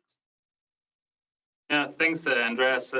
I think that there's a lot of opportunities out there. You are fully correct that we have been focusing very much on Europe because we have had a portfolio strategy basically. So we have been looking at where could we build up the best pipeline of projects because these vessels that we are operating is also quite expensive when they're not working. So very much around the portfolio strategy where we wanted to stay where there was the most work, and that has just been Europe. So that's not a secret. But there is a lot of opportunity around the world at the moment. We see a huge geographical expansion of the industry, where US certainly is one of the focus areas, as well as Asia for that matter. And for us, it's really about making the right decisions here. We have also said to our investors and to the market that we don't have an ambition of putting a flag in the ground everywhere where there's an offshore wind farm being built. But certainly we are looking at the market, and in US for us, there are different ways to skin the cat, so to speak. It is possible to work in the US with let's say non-American flag vessels. That has been proven by Alexandra and her team. But with that said, my belief is that you cannot do US without involving the Americans very much into this. So it is really about forming very tight partnerships with the Americans and showing the Americans that there's real value in this. And we do believe that we are having a strategy for how to do this, and we are quite active in our bidding strategy on the American market at the moment. Thank you. Then I would like to go further with Alexandra. And Forwick is the market leader around this table with 20% market share of installed turbines in the last cycle, and also being part of Fred. Olsen Group that has several other activities within the whole renewable value chain. How would you then seek to position yourself in the US offshore wind market? So thank you, Andreas. I think, as you mentioned so kindly in the introductions, we already have been a part of the US offshore wind. We installed Block Island back in 2016, together with US partners with feeder vessels, then a company called Montco. And clearly the partnership road is what we need to pursue for the future in the US. I think that goes without saying for any European company. And we are working actively on partnerships, both on the financing and the operational side, which will be a necessity for us. And are really looking forward to do more in the US market together with good US partners. I'm touching upon what you said, we are part of a bigger value chain. I think until last summer, we had 100% market share, and then we had the 2 demo turbines installed in Virginia, so that was reduced to 67 something. But a company that does have 100% market share offshore in the US is Global Wind Service, which is our sister company.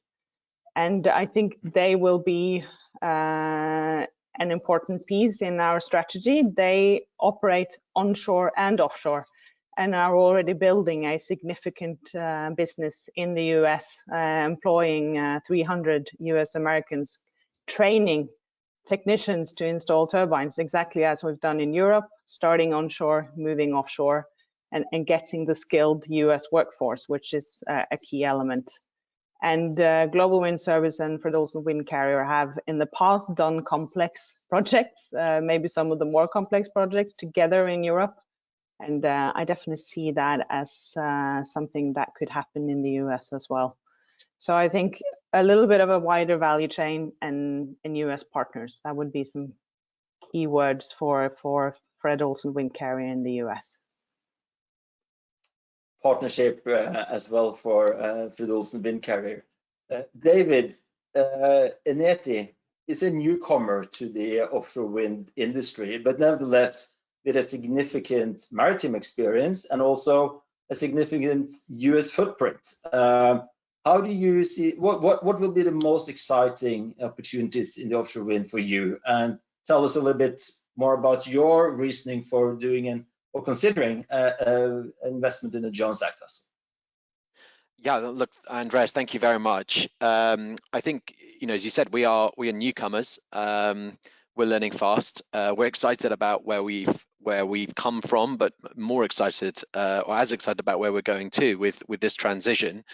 I think in terms of the most exciting growth opportunities, there's a few things to say. I mean, I really agree with Martin's opening remarks around the way that the industry is globalizing. And I think we see around the build out from the sort of Northwestern European sort of bridgehead, we really see an opportunity globally across Asia, other fields in Europe, and as you referenced, very excitingly in terms of growth in the US.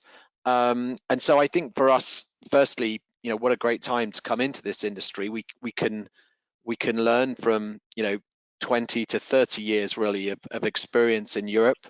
We can apply what we do, which is managing complex new build projects, bringing in institutional capital, both equity and debt, and deploying it to build top class, best in class vessels. And so for us, this has been something we've been thinking about, looking at for, I suppose, very seriously for 18 months to 2 years, and even before that. So it's been a carefully considered and analyzed entry. And I'd say particularly since we announced, August 3rd last year, our transition, I'd say created a few raised eyebrows, away from our dry bulk background, but into this space. We've had a huge amount of engagement with customers, and as you'd imagine, particularly with our investor group as well. And I think that's also back to your question to me on the reasoning for a Jones Act vessel. That the US, we're a New York Stock Exchange listed company. We have a slew of senior US execs, and we've got substantial US institutional investors in our shareholder base. So in some ways, it's a very, very logical step for us.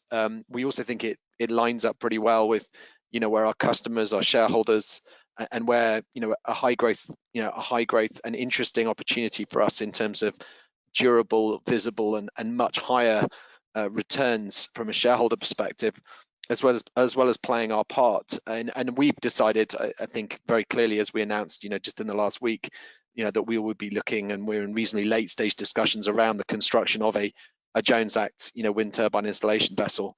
And we think, the numbers are interesting. We think we can bring it into the market, and we really, really believe, as I think Martin outlined, that it's needed.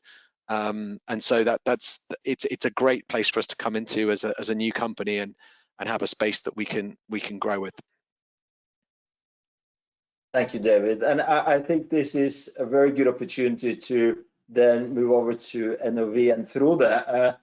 NOV is probably a supplier to all of the companies in this panel, owning Gusto, which licenses installation vessel design, producing jackup equipment, as well as the cranes. So Frode, where do you see NOVs being placed in the offshore wind value chain, and what is also the potential for offshore wind for a separate business line for a company like NOV? Andreas, yeah, so for us, it's all about the logistics, loading, transiting, and installation safe and efficiently these offshore wind turbine components. And most of the existing fleet today and the backlog in the yards is designed by NOV through Gusto MSC, like you mentioned. And when we have the vessel design, we also deliver the jacking system, because that's an integral part of it to make it work. And we also have NOV BLM, which delivers jacking systems when it's not a Gusto MSC design. So we try to cover that market as well. And we also have a significant number of the cranes, both auxiliary and main cranes for these vessels. And then, of course, installation, commissioning, testing, and upgrades and delivering spare parts to these vessels throughout the lifetime. We also have developed steady top feeder solution, which works in conjunction with an international built jackup solution, for instance, for the US market, that makes you able to comply with the Jones Act, or in international waters where you don't have the port infrastructure to be able to go to port with a big installation jackup like Japan or Taiwan. So this unique feeder solution based on proven system can safely transfer these delicate turbine components and do a safe lift off to the wind turbine installation vessel and keep the efficiency up. We also focusing on the offshore floating market, where we offer our semi-submersible 5-floater solution and the complete mooring and anchor solution. And there it's going to be very key to be able to execute those. Is a massive manufacturing and logistics operation to get these installed in an efficient manner. And the ability to combine an international supply chain with local content requirements for these floating offshore wind projects is going to be key. And it's a lot of the same challenge that we have had on the drilling and other offshore industry already.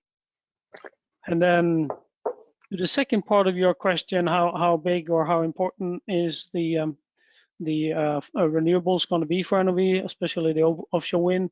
On the fixed offshore wind with the cranes, the jacking system, and the design, it's already a quite significant part of our activity today with the new build that is already ongoing and what's about to be ordered. So that's already significant. But going forward, we think the offshore floating wind for us can be even bigger part of the business, just because of the sheer volume of units and the value of each of these units. So it's certainly a high focus for us these days to be part of this market. It seems like you are within a big energy transition as well for the whole operations of your activities. Quentin, which part of the offshore wind value chain will you consider to be most interesting for Tidewater, both globally and in the States? And secondly, what role do you think Tidewater can play as a Jones Act partner for other international turbine installation companies? Well, Andreas, thanks for allowing me to join the panel. It's a very interesting time in this particular industry. So today we currently support a wind farm in the geotechnical site investigation activity using our existing vessels. As the fields are developed, supporting ongoing maintenance through the provision of service operation vessels, SOVs, would most leverage our current core business capabilities and perhaps even these existing assets.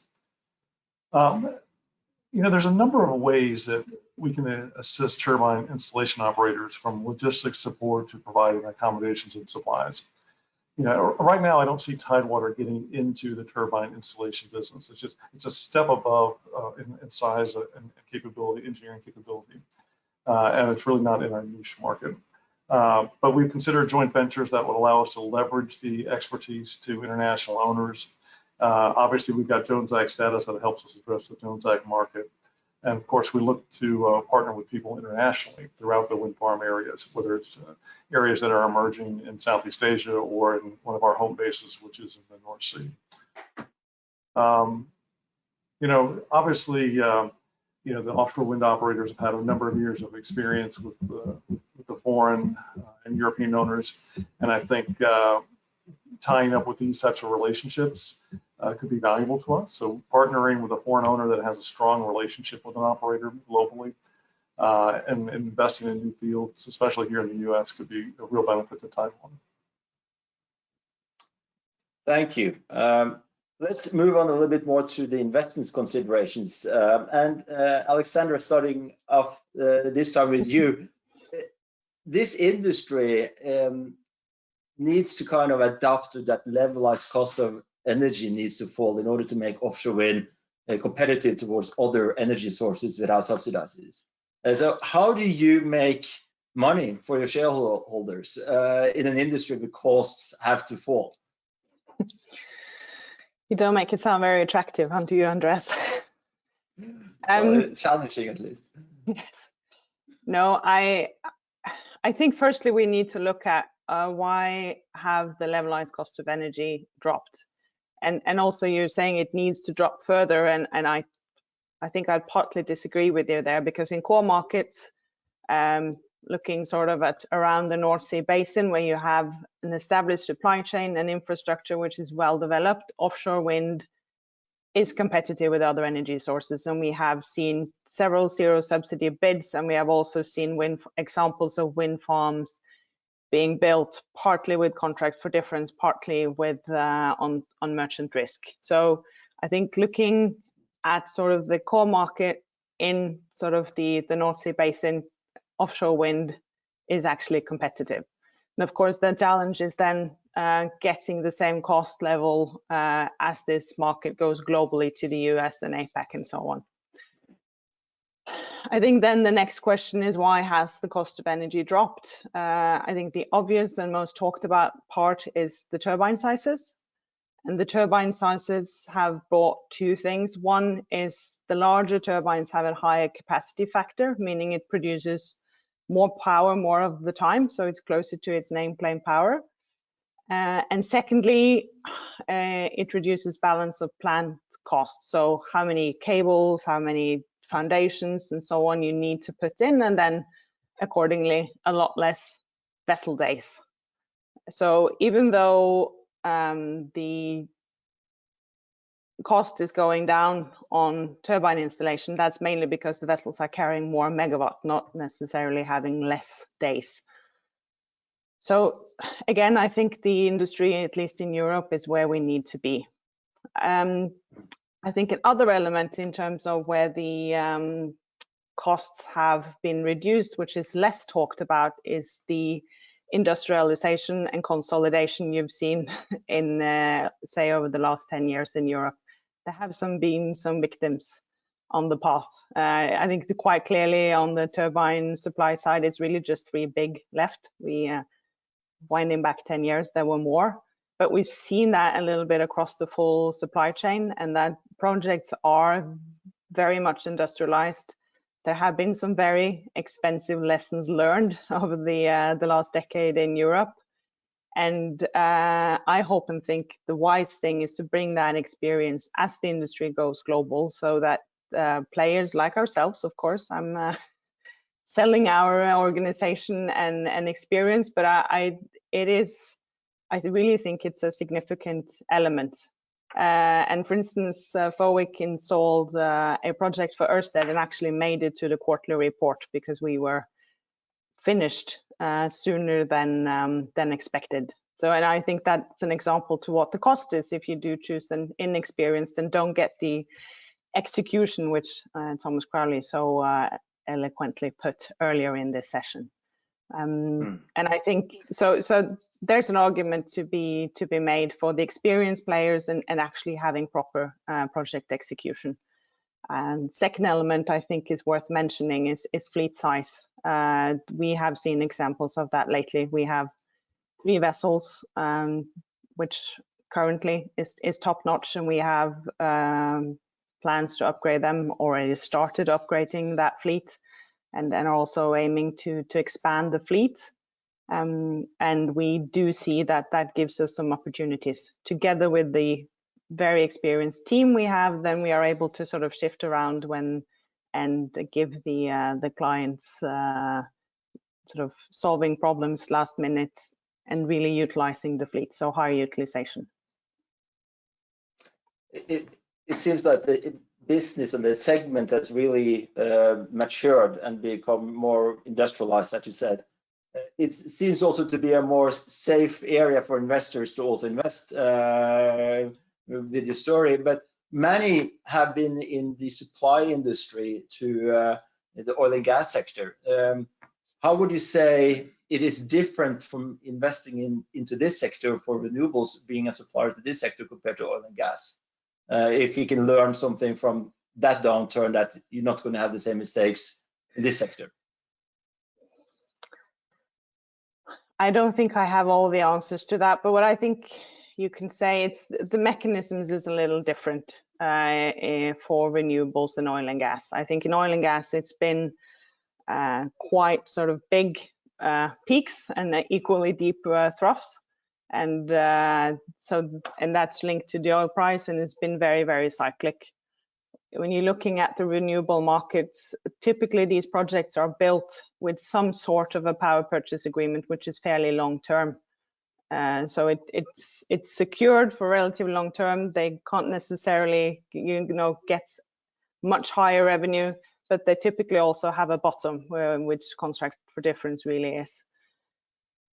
So I think that's the, and then of course I'm hoping that new players coming into this market sort of do understand there is a slight difference, that it is slightly lower margins. It's a lot more repetition than you see in oil and gas. You can't do one-off really high revenue projects. It's more of a steady stream of excellent execution, getting lots of pipelines, and the clients are not going to buy your service at any cost because they also have some limits.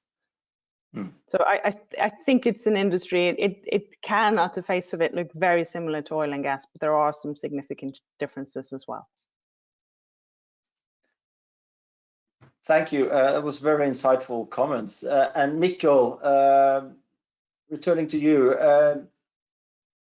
asking very directly, would you think investing in a turbine installation vessel company like yourself, from an investor perspective, is an asset play, or would it be an operational play? And why should the investors really invest in this sector from your perspective? I think we've been very clear about our view of this, that we believe very much that it's an operational play rather than an asset play.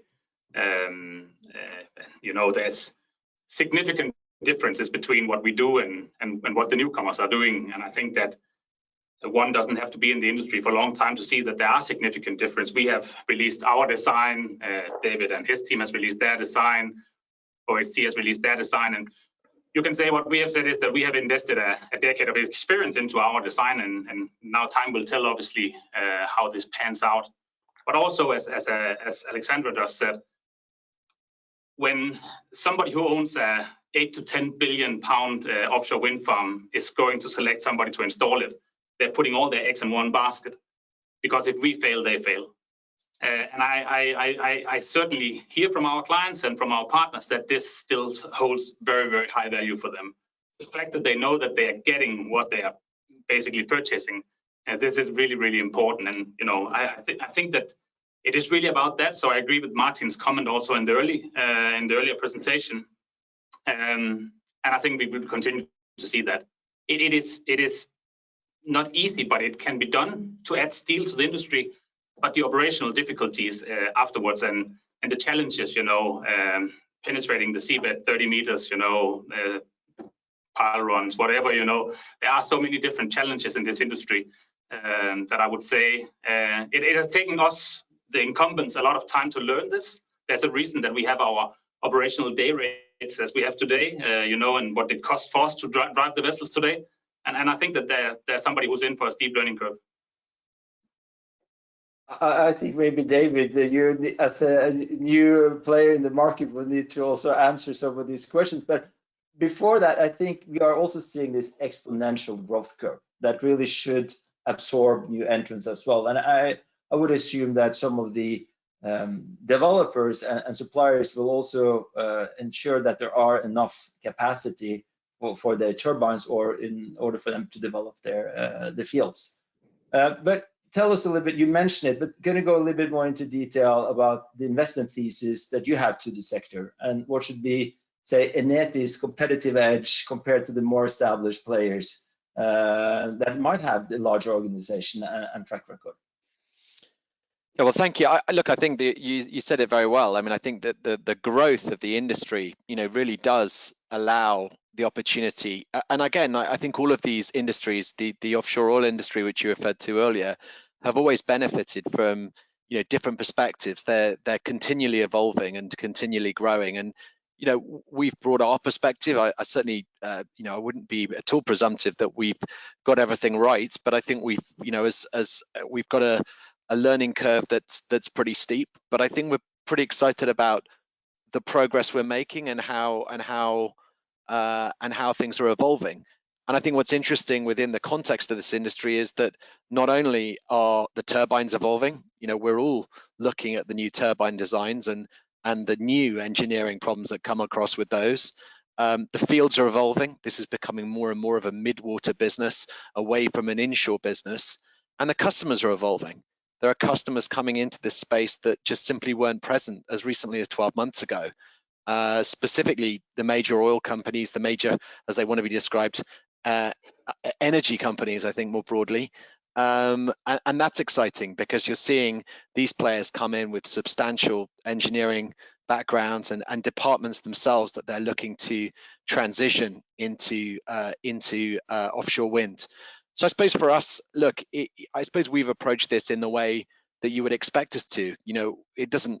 We've built a vessel, we've ordered a vessel. We think that as a result of a substantial amount of customer feedback, it's not up to us to sit here and say what we want to build. It's what do you want to charter and what do you want it to look like.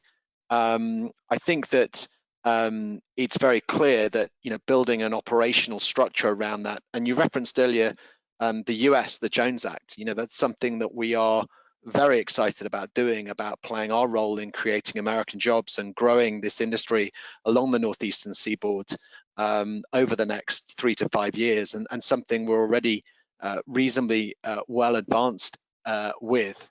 So I think from that perspective, I think there's room for a lot of people here. There's room particularly for different perspectives.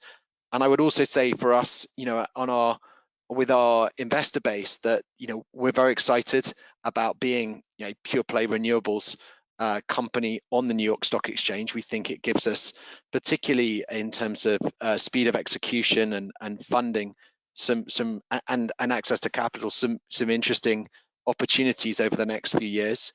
And I'd certainly say, starting with a blank sheet of paper, we've all done it, whatever we've done in different roles, jobs, companies, industries. There's always things, there's obvious things that limit you with your blank sheet of paper, but there's also some really exciting things that come with it, thinking about how you can approach problems differently. And, we're learning very quickly, and hopefully we'll continue to do so. Thank you. Quentin, circling, or we touched upon, the difference being a supplier to the oil and gas sector and then being a supplier to the renewable sector. The SOV market is probably closest to Tidewater. And how do you see that market developing? And what will be your considerations to entry strategy and not at least timing? Oh, that's a great question. We've been watching this market evolve over the past, probably since 2011, so maybe 15 years or so, hardcore looking at it and watching it evolve really since the beginning of the North Sea. It's an interesting time in the industry because we're definitely seeing a lot of excitement and an accelerating growth forecast, and I truly believe it. And going back to like the 2011 timeframe, I wouldn't have guessed it would have grown as fast as it did. So I'm very excited about what I see out in the horizon for offshore wind and the SOV. The thing that troubles me a little bit is there's still, just a tremendous amount of money going into the industry.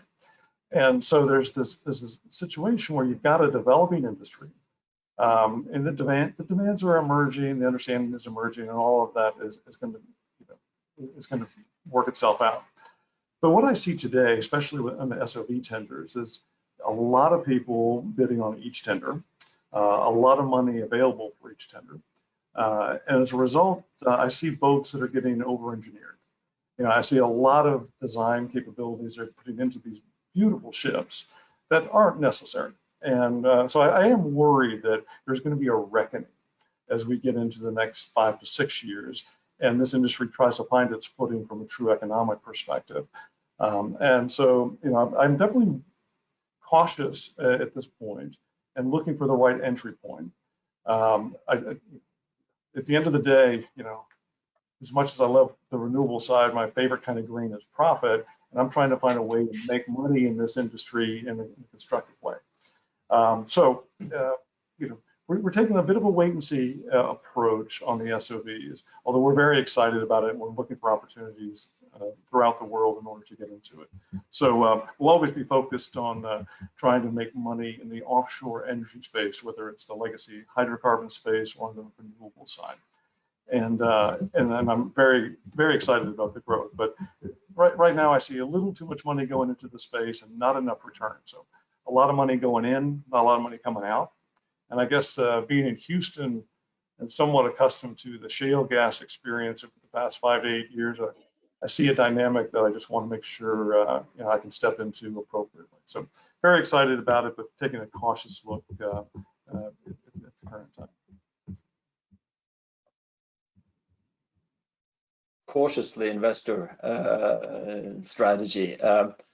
And I think you mentioned a little bit this technological, call it risk or development that we see within the sector. And to you through the NOV, I think you are sitting extremely close to the design and technological solutions. And do you see any major shift in the technology that would enable this industry to push the boundaries in developing offshore wind, particularly bottom fixed, at even deeper waters or install even larger turbines than what we are seeing currently? So I think a lot of that technology shift have already been done. Preparing these new vessels like Eneti and Cavalier is looking at now, with increased capacity and increased reach on the crane, increased deck load and size. And with regard to going to deeper water for the jackup itself, going beyond today's 60 meters around up to, let's say, 100 plus is not a problem from the jackup technology point of view. It just adds a bit cost and steel to the legs and deck. I think the challenge is going to these bigger turbines and the bigger new vessels is, like many of you have already alluded to, how to get an efficient operation. We sort of, when we had the previous generation of wind turbine installation vessel we put out there, we should be able to install 1 turbine a day, and we were able to deliver on that. So I think the whole challenge now is more, how can we keep that sort of performance with the new bigger vessels when everything's heavier and more delicate to develop.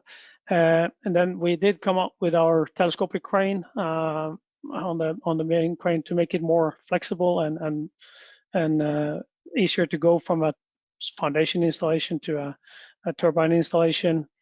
And challenges is just the the loads that these jackups are working on now is actually higher than the biggest drilling jackups that we had.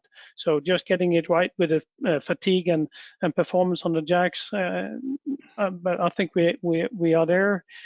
And what's also important for the owners here is a pipeline of work that basically you can keep that efficiency and get your day rate so you can make money on these, like we have mentioned.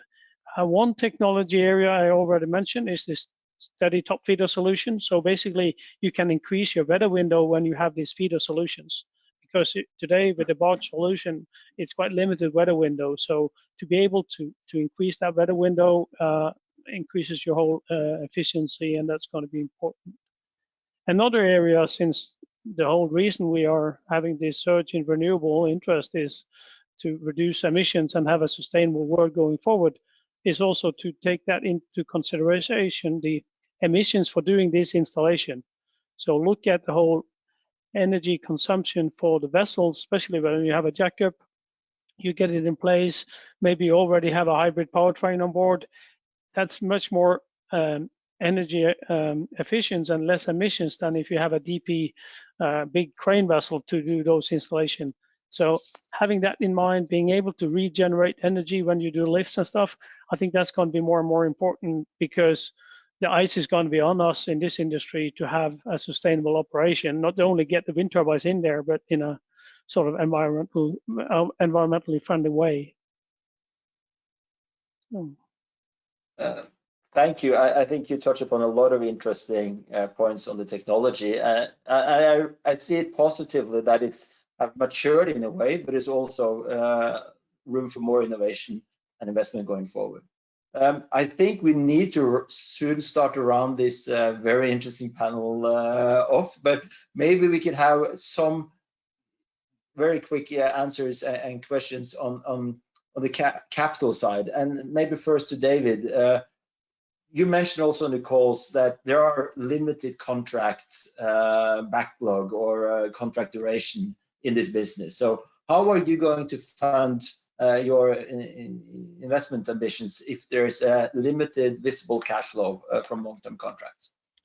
It's a great question, Andreas, and I think, again, you've got to, if you think about where our companies come from with 6 weeks of visibility in commodity shipping in bulks, this suddenly looks like an embarrassment of riches in terms of contract visibility.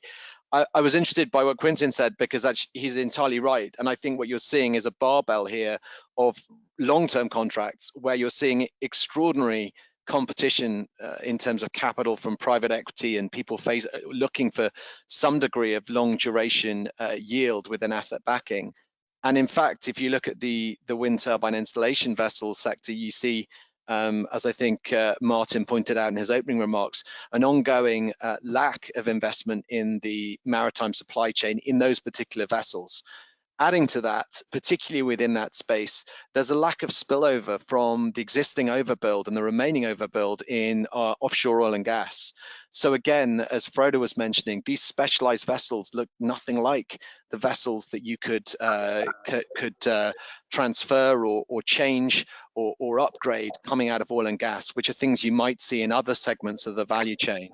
So I guess from our perspective, when you look at the cash on cash returns, and we put some numbers together in our presentation this week, but I think we believe that there's a degree of visibility in terms of contract tessellation, which gives you anything between 3 to 5 year visibility.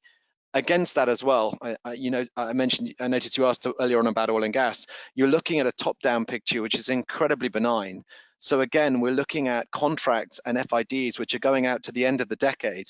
As one of our investors said to me, the equivalent in oil and gas would be knowing that the oil price is $100 a day, every single day between now and the end of the decade. You wouldn't spend that long trying to figure out which particular oil and gas or offshore asset you try to get your head around. So I think with that in mind, we look at, what we're doing as moving into a space that's got high growth, returns that are visible, returns that are higher, and a top-down industry, which gives us a degree of confidence in the direction of political policy, commercial policy, climate policy, which really makes it pretty much second to no other industry in terms of how you can put together a growth profile for a new company with new steel, addressing all of the engineering, commercial, and return challenges that presents. So yes, there are concerns. I mean, I'm not going to diminish those, but for public market investors, the degree of contract visibility is really attractive. And you marry that with a relative lack of capital competition, and you've got a very powerful and interesting and durable investment thesis. Thank you, David. And I guess we have to close it off, although this comment will probably be also beneficial for Cadler and Mikkel, also in this sector, as well as Frode, and not at least Alexandra. So, and Quintin, if you are looking to invest in this sector, we will also curiously follow your approach to it. So thank you all for this very interesting discussion and good insights. So with that, I'll leave it over to Mike. Hey, Andre, here I am again. Great to see you, and thanks to all the panelists. That's very, very interesting. We're gonna flip it now for the last two segments to the investor perspective. So we're gonna start with a recorded interview, and then we're gonna have a live panel discussion. A note that I have on the interview, just in case anyone has had a little challenge hearing audio on an interview, you could exit the GoToWebinar and then re-enter and try it. We're also going to post the link to the video in this chat box. So when that is over, you just need to come back to watch the last session live. So with that, I'd like to introduce our next interview, and that is led by Jim Cerenza, Managing Director at DNB Markets. His 37 years of experience in the securities, sales, and trading business, his thorough approach and contagious enthusiasm are just some of the reasons that we're in great hands for these closing discussions. Thank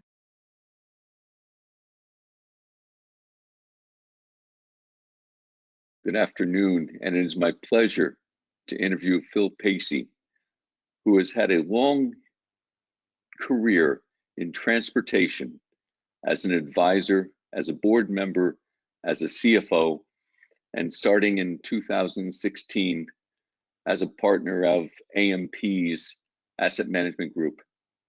And more importantly, Phil is a veteran of the Marine Money stage.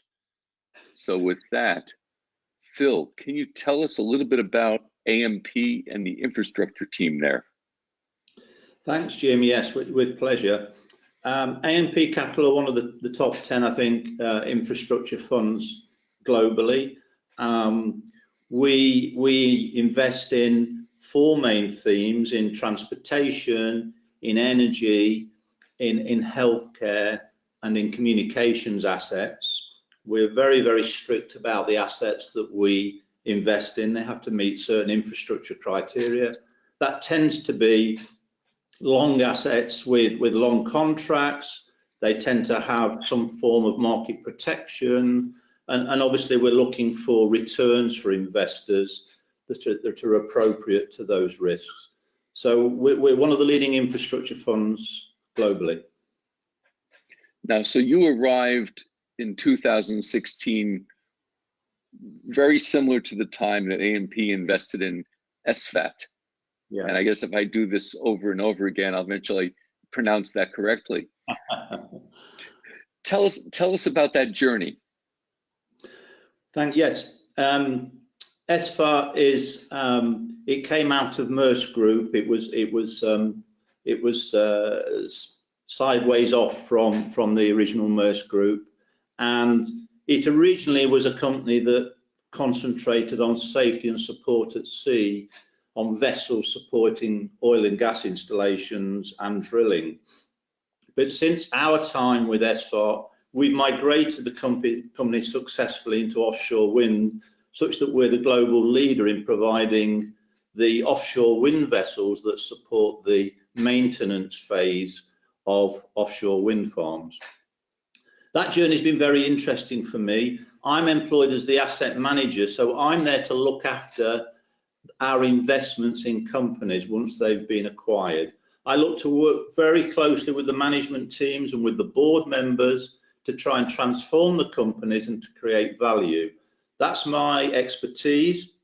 I get very, very close to the companies. In SFAR's case, I spent 3 months in Denmark once we'd acquired it, looking at their business processes, looking at their markets, looking at their strategy, and helping management develop that for the future.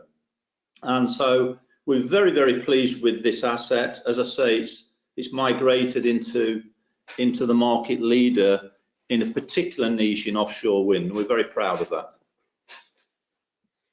Okay, so AMP has a history of buying it, changing it, improving it, growing it, and selling it. Absolutely, yes. We don't so buy. Here we are in 2021. So bring us up to date with the 2021 part of this journey story.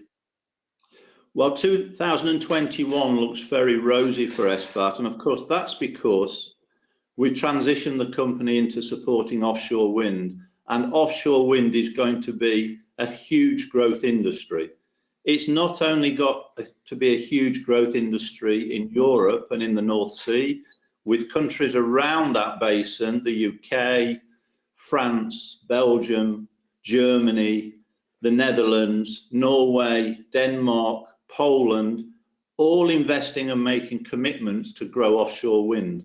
But now especially, we've got this exciting prospect in the US, especially off the eastern seaboard, of offshore wind really becoming a serious industry.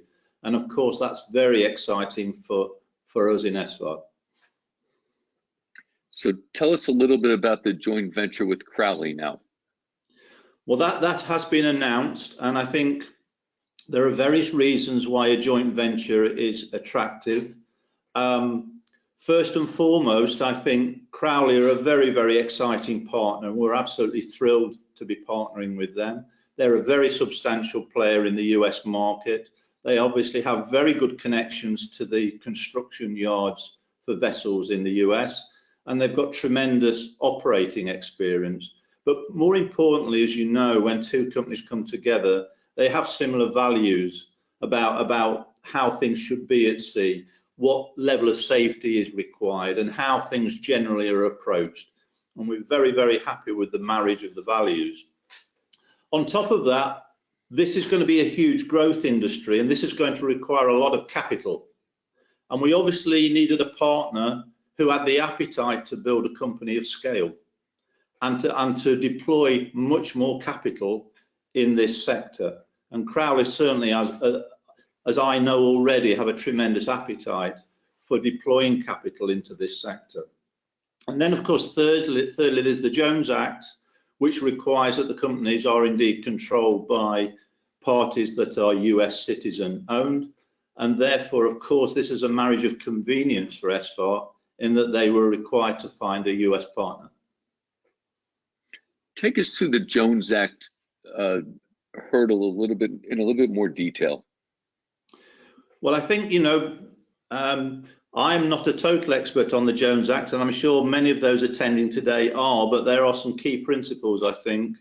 Companies have to be controlled by US citizens. I think key assets that are built, in this case, new vessels, have to be built in the US. And in terms of the seafarers who are operating, they have to be employed by US companies. So there's quite strict criteria, I think, to form a joint venture in a company that is compliant and that the US Coast Guard will accept as compliant with the Jones Act. And therefore, of course, we've had to be very, very particular about how the joint venture is structured. So AMP obviously has lots of benefits as it relates to financing.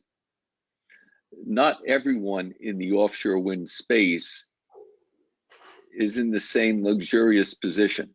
You know, certainly bank financing is difficult with lengthy construction periods and waiting on contracts. The bond markets have yet to be meaningfully tested at this point.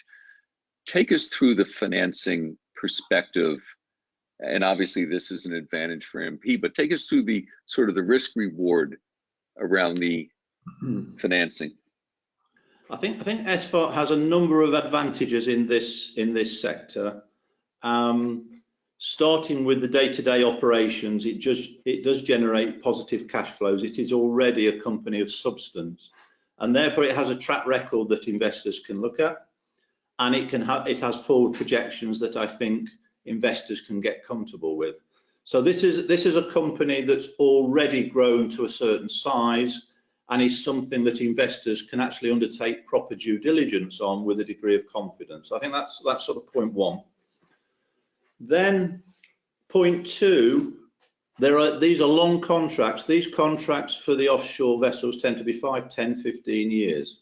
And they tend to be AAA, AA clients. You know, we're talking about some of the top utility companies, or indeed the turbine manufacturers. So obviously the banks can get very, very comfortable with the level of risk of the revenue flows that come from these contracts. So that's the second thing. Well, we've also got this market that's expanding, and therefore when it comes to the vessels going on contract again for a second and a third time, we're looking at a hugely expanding market that these vessels are being put into, which, as you know, gives a hell of a lot of comfort to investors.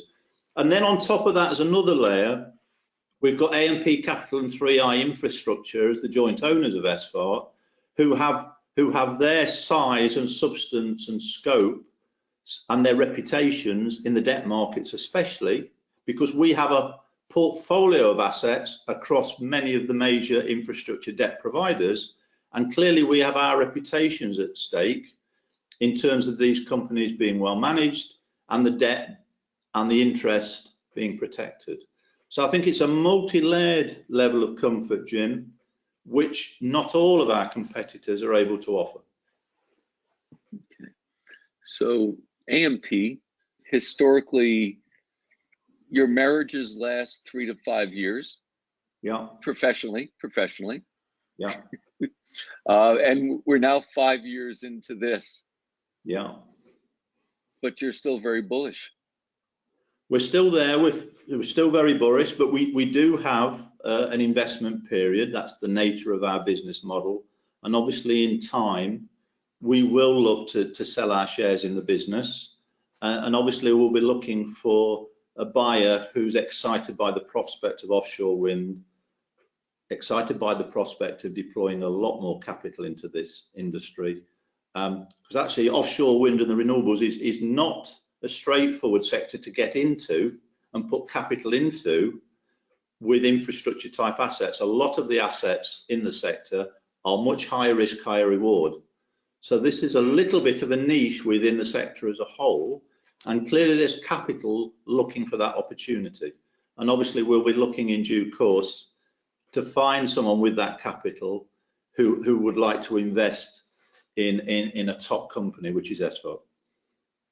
So we look at the Western world, and we've got the UK over here with incredible wind projects and wind goals. And then we've got Europe next to it and the US over here somewhere. Do you think consensus estimates, which are nowhere near where the UK is, do you think consensus estimates are bullish enough on the offshore wind? Okay, tell us about it. No, I just think when a nation gets comfortable with this as an industry, and when they see the carbon numbers of this industry, and they're looking at alternatives, and they look at the scale that offshore wind can provide, and obviously the US, obviously Canada, obviously Australia and New Zealand, as well as Japan and Korea and China, you know, this industry has already proven that it's got the scope to be a major part of ongoing energy production. And of course, the industry has been working hard to bring its costs down such that it's much more economic than it was 5 to 10 years ago. So these new markets that are going to invest in offshore wind are going to get the benefits of those operational efficiencies. And clearly there's more to come, of course. But it really is a much more cost-effective industry than it was 5 to 10 years ago. So you think the world's gonna evolve closer to the UK goals over the next decade? Yeah, I mean, I wouldn't just put the UK out on its own. I think the UK and a large portion of Europe. So I think this vision has migrated around Europe, and European countries and companies are buying into it. Excellent. You've had a long history in transportation. Yeah. Marine Money has had a long history in marine. We're not used to segments being undersupplied. In terms of possible bottlenecks for this industry in the next decade, is there a risk that we'll be undersupplied in terms of the vessels needed to do these projects? No, I think the supply chain will deliver. And you know, there are many parts to the supply chain for offshore wind. I think the turbine companies will deliver. I think the utilities, you know, want to get into this. I think the marine suppliers during the construction phase, during the operational phase, will deliver. I think, you know, the bottleneck up until now in the US has obviously been environmental approval, and we quite understand that building families of wind farms offshore, the fishing industry, the whale migrations, and all these other factors have got to be fully assessed and understood before this industry gets green light. So I think that's been an understandable bottleneck, but obviously I think everyone is hoping now that we're going to be on green lights and we're going to move forward. Phil, we're coming to the end of our time. I've enjoyed this very much. Thank you again for joining Marine Money. It's been a pleasure. Thank you, Jim, and I hope the panel is very interesting to all those listening in. Thank you very much. Thanks very much, Jim. Thanks, Phil, for that excellent interview and perspective. With the magic of GoToWebinar, we are now going to bring in a live Jim Cerenza and his panel and panelists to get more perspectives on equity investment in the sector. I see panelist number 1, Martin, has joined in. If anyone had watched the last video on the YouTube with the link, we just need you to come back to the GoToWebinar platform.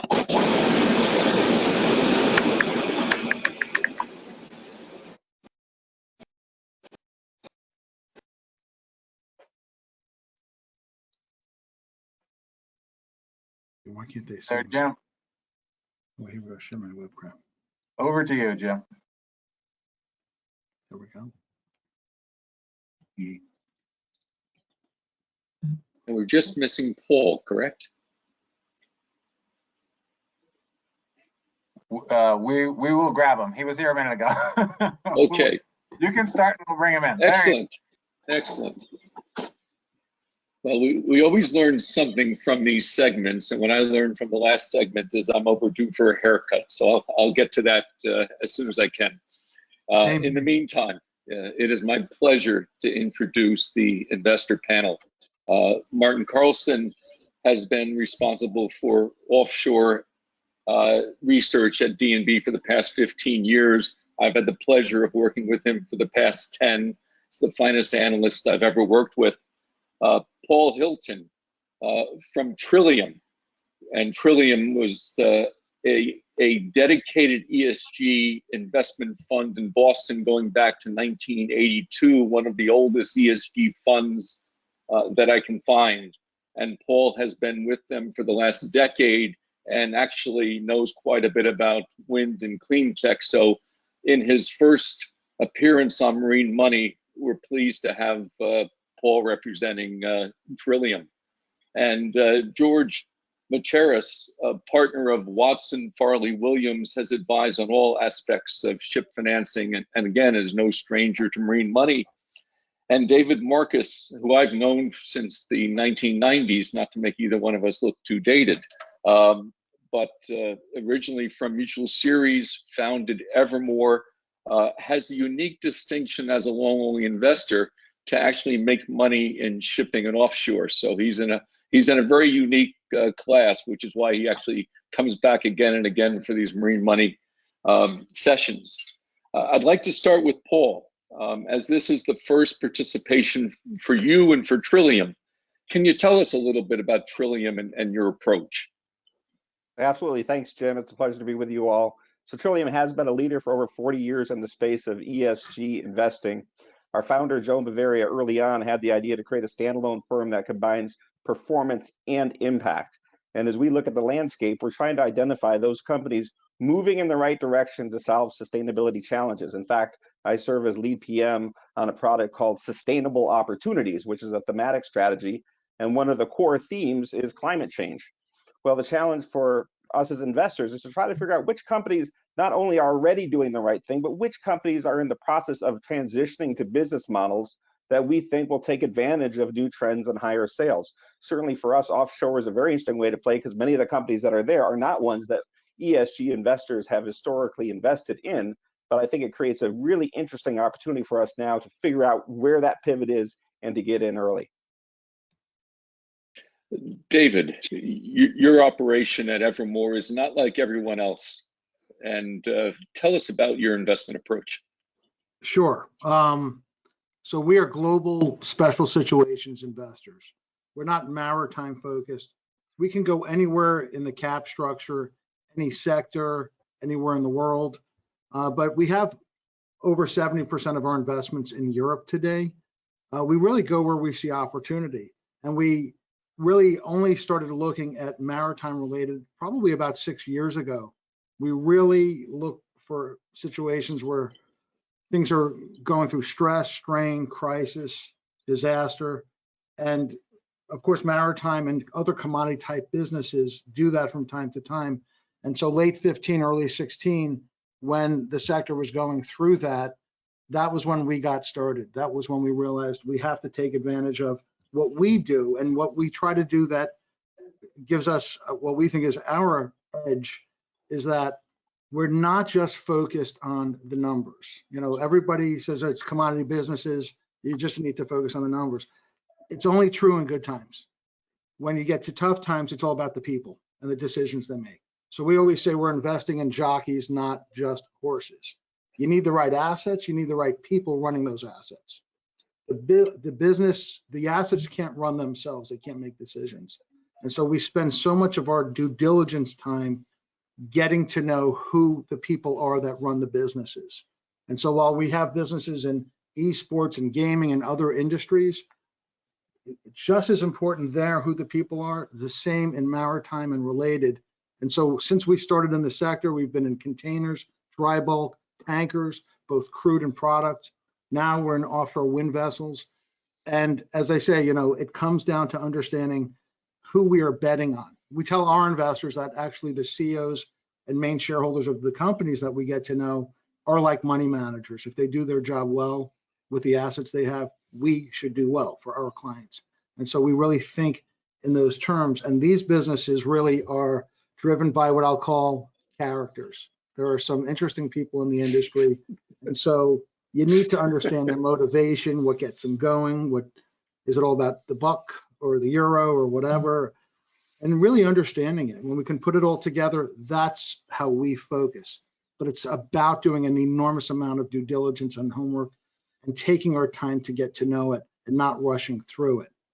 And then just wait for it to come to us, which we'll get into as we talk about some of the opportunities in this sector, how you wait for distress and strain and so forth, and opportunities can come your way. You just have to be open-minded when everybody else is freaking out.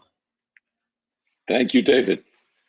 Martin, you've had a long career in the offshore space. Will this industry work out better than other offshore industries? Will this cycle last longer? And what do you see of the risks of eventual overbuilding?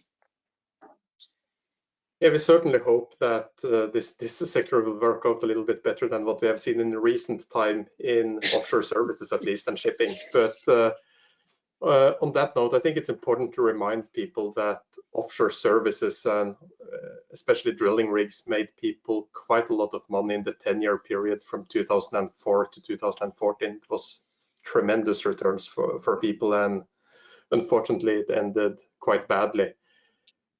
I think with respect to your question on overbuilding, it's it's hard to argue against the yard capacity issue that as long as there is yard capacity in Asia, any sector could be overbuilt.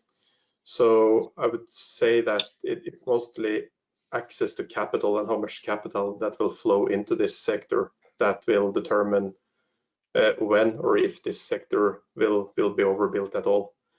We are definitely seeing and getting feedback from investors that there are some lesson learned from the offshore sectors, both when it comes to drilling rigs and OSVs. So I don't think people are throwing money after offshore wind in the same way that we used to see for offshore services. And like we discussed earlier as well, we believe there are some true barriers to entry in certain parts of the offshore wind space, in particular on the turbine side. So we are quite optimistic that this sector will not be overbuilt, and also the contract durations will not support new builds that are backed purely by debt financing, like we have seen, for instance, in the OSV space in the past. So yeah, I would say all in all, we're quite hopeful that this sector will have a better 10-year period than what we have seen for the past 10 years in offshore services. Thank you.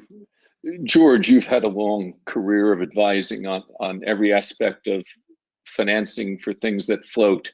How do you see this sector being different than other offshore sectors? Thanks, Jim. I think it's different in three different ways. First, it ticks the ESG box in many, many ways. And as we know, whether we like it or not, it's a huge aspect of investing, especially in transportation, especially in maritime at the moment. And being able to tick the ESG box in various different ways is very important. Whether you are, if you're an investor, which you place particular emphasis on that, like or on Paul's side, or whether you're a bank and you're looking to meet certain regulatory targets, or whether you're actually an equity owner or an asset owner and you're looking to get into that space. So I think that gives you the opportunity to do that. And I think actually it goes beyond that, which leads me to my second point, which is beyond just the ESG compliance matters. It helps you rebrand your business, and this is something that maritime has had the trend and the need, if you like, for a while. And we've seen both on the owner side and on the charterer side, companies changing their names, companies changing their MO, companies changing their business focus. Equinor is a good example. We've got a lot of Norwegians in the audience and the panel, obviously, so we know how important this is. And I think something which I'd say is not quite as primary, but is as much of a primary focus, but it is something. It's a welcome byproduct. I think is the barriers to entry. I think this is an industry which, compared to conventional shipping, if you like, it's more difficult to enter into. It costs more. Profits are higher, of course, but it costs more. Risk is assessed differently. And I think for larger operators, this is actually something that people actually welcome. Thank you. Paul, two-part question. I'd like you to talk about the trends in the ESG space, but also as you think about shipping, which is not perfect in an ESG world. How can companies better communicate with investors, particularly in transitional energy segments and segments that are trying to get better? Well, we've seen an absolute tremendous amount of money coming into the ESG space. Just in the US alone, if you look at mutual fund flows, we saw $50 billion going in 2020. That was double the amount that we saw in 2019. And it represented about a quarter of all the money flowing into stock and bond funds in the US. So it's a huge trend. In fact, we got about 30% more sustainable investment funds, up to 400 here in the US. And that's not even accounting all the pension fund money in separate accounts globally. So, incredible money coming into the space. But as you know, historically, ESG investors have been somewhat reluctant to invest, particularly in the maritime area.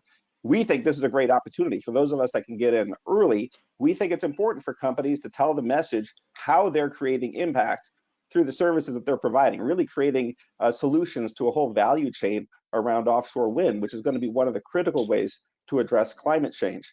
So what do companies need to do? I think don't be afraid of the history. Talk about how you're transitioning, talk about a clear strategy, and set new clear metrics and goals around the impact that you're having, whether it's jobs created in the US, whether it's about emissions averted, turbines installed, whatever metrics you can point to, make that real. And then for the challenges, admit those as well and set concrete goals around that as well. Are you reducing your GHG emissions that you use in transport? What kind of focus do you have on worker safety? All these other aspects of ESG that have been concerns for the industry in the past, you can establish yourself as a leader.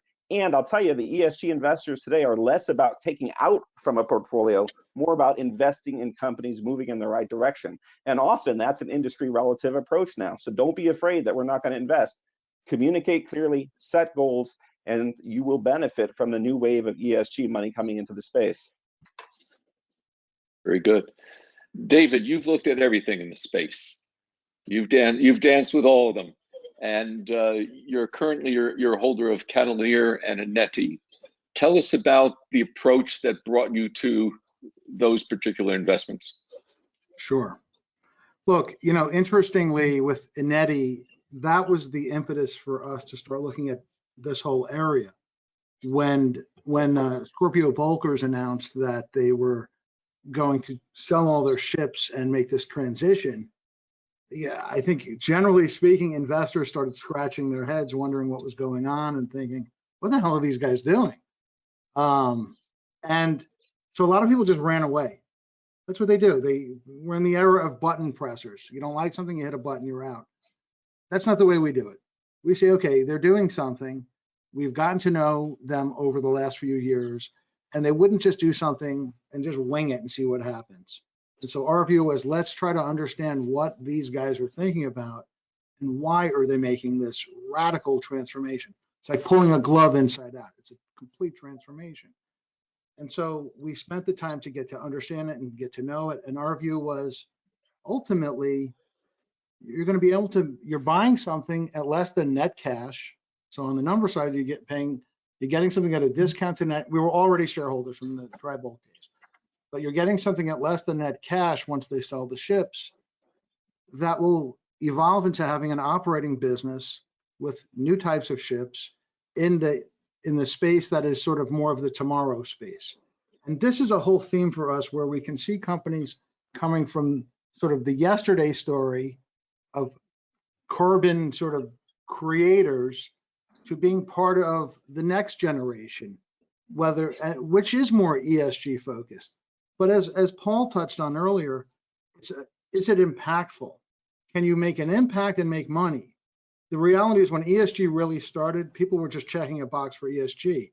We focus more on the E piece than anything else because the E piece is the money piece, where you can have an impact and make a profit. So with Eneti, as they announced the shift, and think about this, green, I think of when people say the word green in the United States, it's like a 4-letter word. It's a bad word because it's become politicized.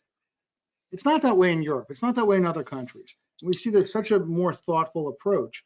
So as I said, we started with Eneti. We saw that this transition was underway and we thought, okay, we can buy something at a discount. Now there's execution risk, obviously. You're changing from something that's a commodity business to a much more specialized way of doing business and operations. So there's risk there. There's always execution risk, but we assessed it and determined that we were comfortable given the price you're paying, that you're still paying to get into this situation. So that's when we decided we want to be there. Now, Cavalier, really another quirky special sit. Last summer and fall, I guess their main owner, their 100% owner at the time, Swire Pacific, was going through a cash crunch. They needed capital. They had some other issues in their conglomerate, which is a massive empire. And so they determined that they would list their wind farm, their wind installation assets into what is today called Cadeler. And so distressed seller, that's always something that excites us, as long as we're not that guy. And so you want to take the benefit of buying from a distressed seller. You had an anchor investor coming in, BW Group, which is Andreas Somenpau. I mean, this guy's incredible. He's a great investor. He's really built an incredible amount of wealth and returns for himself and his investors over the years. And the fact is, following people like that in, so the BW was coming in as an anchor. We got to get to know Mikkel and his team and everybody else and the assets. And we thought, okay, this is unique. This is a great opportunity. Distressed seller, attractive valuation, great assets, great management. We need to be part of this. So we came in on the IPO when it kicked off. They just did an additional raise recently to buy another couple of ships. We participated on that. It's been a very good investment for us so far.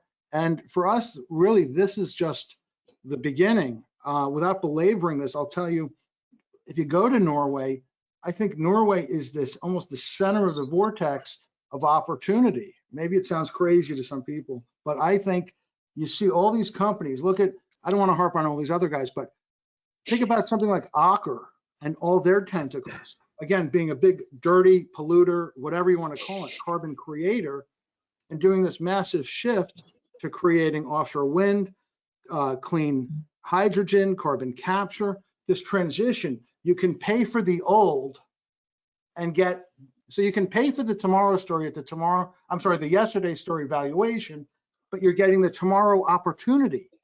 And that's unique.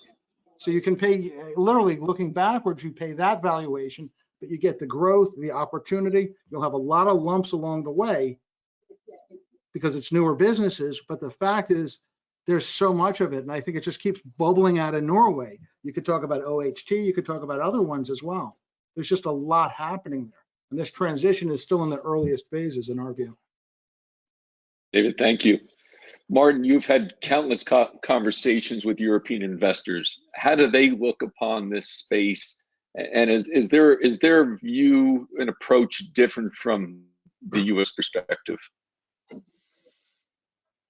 I'd say that if we think about the sector from, call it the soft factor perspective, offshore wind clearly ticks the boxes on ESG. I think that's already been discussed on this panel quite extensively.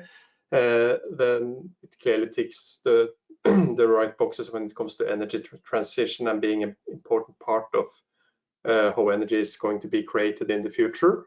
And it's also set to have quite tremendous growth. So I think these would be the key factors that investors are attracted to.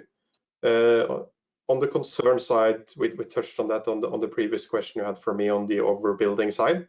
I think some investors struggle to get over the hurdle that this is floating steel that is being built at shipyards in Asia, and there might be enough shipyard capacity around, and people have learned hard lessons in certain sectors in the past. So timing is obviously important, but we, like I pointed out earlier, we believe there is strong growth in this market. There are barriers to entry, and the market is ready to absorb new builds. So we are not overly concerned about, call it undisciplined capital allocation for the space. When it comes to the more hard part and the valuation side of things, again, this is floating steel, so it's very hard to get around the NAV replacement type of thinking. I think that's natural for all asset-heavy investors. I would say also there is a focus among people to make sure that cash flow at some point comes back to shareholders, but at the same time, this is a massive growth market in the years to come. So I would say investors are willing to look far out in time when it comes to looking for dividends. People are not and should not be expecting dividends over the next 2 to 3 years for this sector. So people are typically then running cash flow return potential for 2024, 2025 numbers and then naturally also looking at EV to EBITDA multiples and comparing that to where it should be for asset-heavy industries. Thank you, Martin. George, can you spend a minute and talk about the political influences and the type of advice you give to the corporate clients? Yeah, it's been a topical issue, especially in this industry for the last 10 years.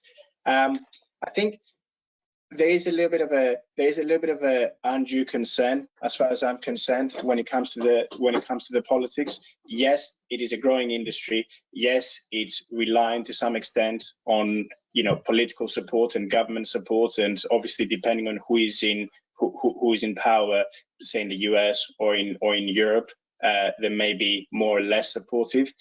My view is actually that is exaggerated to some extent, and the reason for that is, I think, as I think Martin alluded to earlier, the die has been cast. This is happening, and it's very difficult for one administration or for one prime minister or for one president, whatever you want to call it, to come in and say, I'm killing this with one piece of legislation, or I'm killing this with an effort to actually bring the focus back on, say, traditional energy. I think it's very difficult for that to happen because as I said, if you, for lack of a better term, and I know it's, as David said, is a dirty word in the US perhaps, but the green revolution is there. It's happening. It's about how you're going to maximize profit out of that. So profit for purpose is, I think, is an expression that people have been using for that industry. And I think governments and administrations have been very conscious of that, even if it may not be, some may be more supportive than others. And this is the case. Speaking of the UK, for instance, we've had a conservative government for the last 10 years of varying degrees of support in this particular industry, but the industry is still there, and it's still very much a growth industry, and it's still very much considered one of the key areas of focus for investors. Jim, can I just chime in on that and just say one thing? Absolutely. Great. Absolutely. I know I'm a chimer, but I think another piece of it is really the amount of capital that will be coming in from the EU. This whole EU EC program, the Green Deal, and other stimulus, a lot of investors are not focused on the fact, look, we're bottom-up investors. We're looking at company by company, but in an environment like this, you have to look at the big picture as well. And so there's huge opportunity, but it's going to be underpinned by billions and billions of euros being spent for this transition. So you have a unique opportunity, especially in Europe, where you have the bottom-up opportunity from companies and family offices and others that are funding these things, and these transitioning companies that we've already talked about. And then from the top down, you have so much capital coming in that we think there's just an explosion of opportunities. And as I said before, we're in the earliest of stages for it. But the fact is, it is real. And where stimulus in Europe has been in fits and starts, it's kind of always been down the road because the EU couldn't bring themselves together. They have used the pandemic to create a plan that is really unprecedented. And since it's only just really starting to kick in now and this year, I think a lot of investors have just not factored it in enough. So I think that, again, when you layer that in, it's going to be pretty exciting. I'll play devil's advocate, David. I'll play devil's advocate on that. Even though I'm a European, I'd like to think I'm a good European because I'm Greek originally, but I live in London. So, but I will play devil's advocate on that, and I'll just say a word of caution. In that, yes, I fully agree with you. The green initiatives are huge in the EU at the moment, and there's a real kind of focus on that. Query who will be able to utilize these initiatives, and whether they'll be able to qualify, for these subsidies, whether they'll be able to meet the various criteria. I do wonder, being a skeptic, I do wonder whether actually this is a case of it's available to everyone, but actually amongst certain people, everyone meaning a very select group of companies who are of a certain pedigree and are able to meet administrative, regulatory, capital requirements to actually get access to these funds. So I do wonder how laissez-faire this stimulus is actually. Oh, no, you're right. I think, look, it's the classic story. Everybody's equal, but some are more equal than others. Yeah, So yeah. and that's why you still have to do your homework, do your due diligence. All of the companies are talking about how are they going to take advantage of it. But as you point out, not all of them will be able to. And some of them, the conclusion will be they can't, or they won't be able to, or they don't have the cap, or whatever it happens to be. So it's just another burden on us as investors to do more diligence on our own side to make sure that we're not only investing for that, but I do think it's a bonus. And you want it because it's a bonus, not because you need it for your investment to work.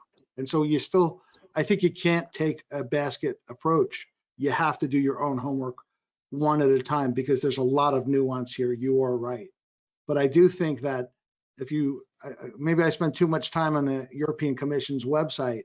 I think the president, Ursula von der Leyen, she's really trying to bring this thing together in a way that they have not been able to do in every prior crisis. The EU devolves to each country focusing on themselves and talking and not doing. And at least now they're talking and doing. To me, that is a sea change, but the proof will be in how it's implemented and who can participate. I agree with you. I think the starting point is a little bit further ahead, basically. I think that's what it boils down to. Yeah. Sure. And I've got time for one last question. So, Paul, I'm going to bring you back in here. You've got your own research team. You've got a close relationship with Sustainalytics. You've got a relationship with MSCI. How do you evaluate and how do you score, the wind segment?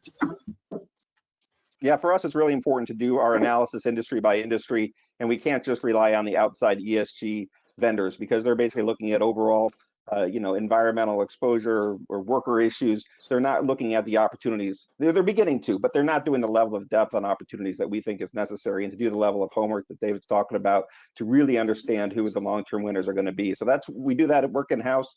We do a deep dive on it, and we talk to companies because I think that's critical. The better companies are communicating well about this, and if you're not out there doing it right now, and you're not reaching out to investors like us, you're missing the boat. Thank you very much. Martin, George, David, Paul, it's been a pleasure. Over to you, Mike. Thank you. Thank you, Jim. Thanks for the fantastic double duty, and thanks to the panel. It was just terrific and a great way to end. There's a lot to take in today, but opportunity keeps coming up resoundingly.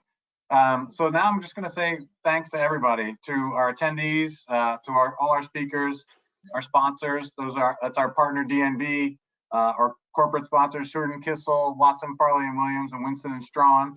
The collaboration from the Norwegian American Chamber of Commerce. We'll make replays available of many of today's sessions, and you can look for those in your email boxes. And next up on the Marine Money Tour, May 25th, next week, we have a session highlighting some new sources of capital for ship owners, as well as a presentation by Aker Chief Economist Torbjorn Kuss, who you'll remember, Jim, and Martin, as your old oil market leader. And a lot of details on the website. We have something on June 8th, the Greater Bay Area, and then our flagship Marine Money Week Conference, June 21 to 24. So thank you all again. A lot to look forward to. Farewell, and hope to see you all in person soon. Thank you. Goodbye, everybody.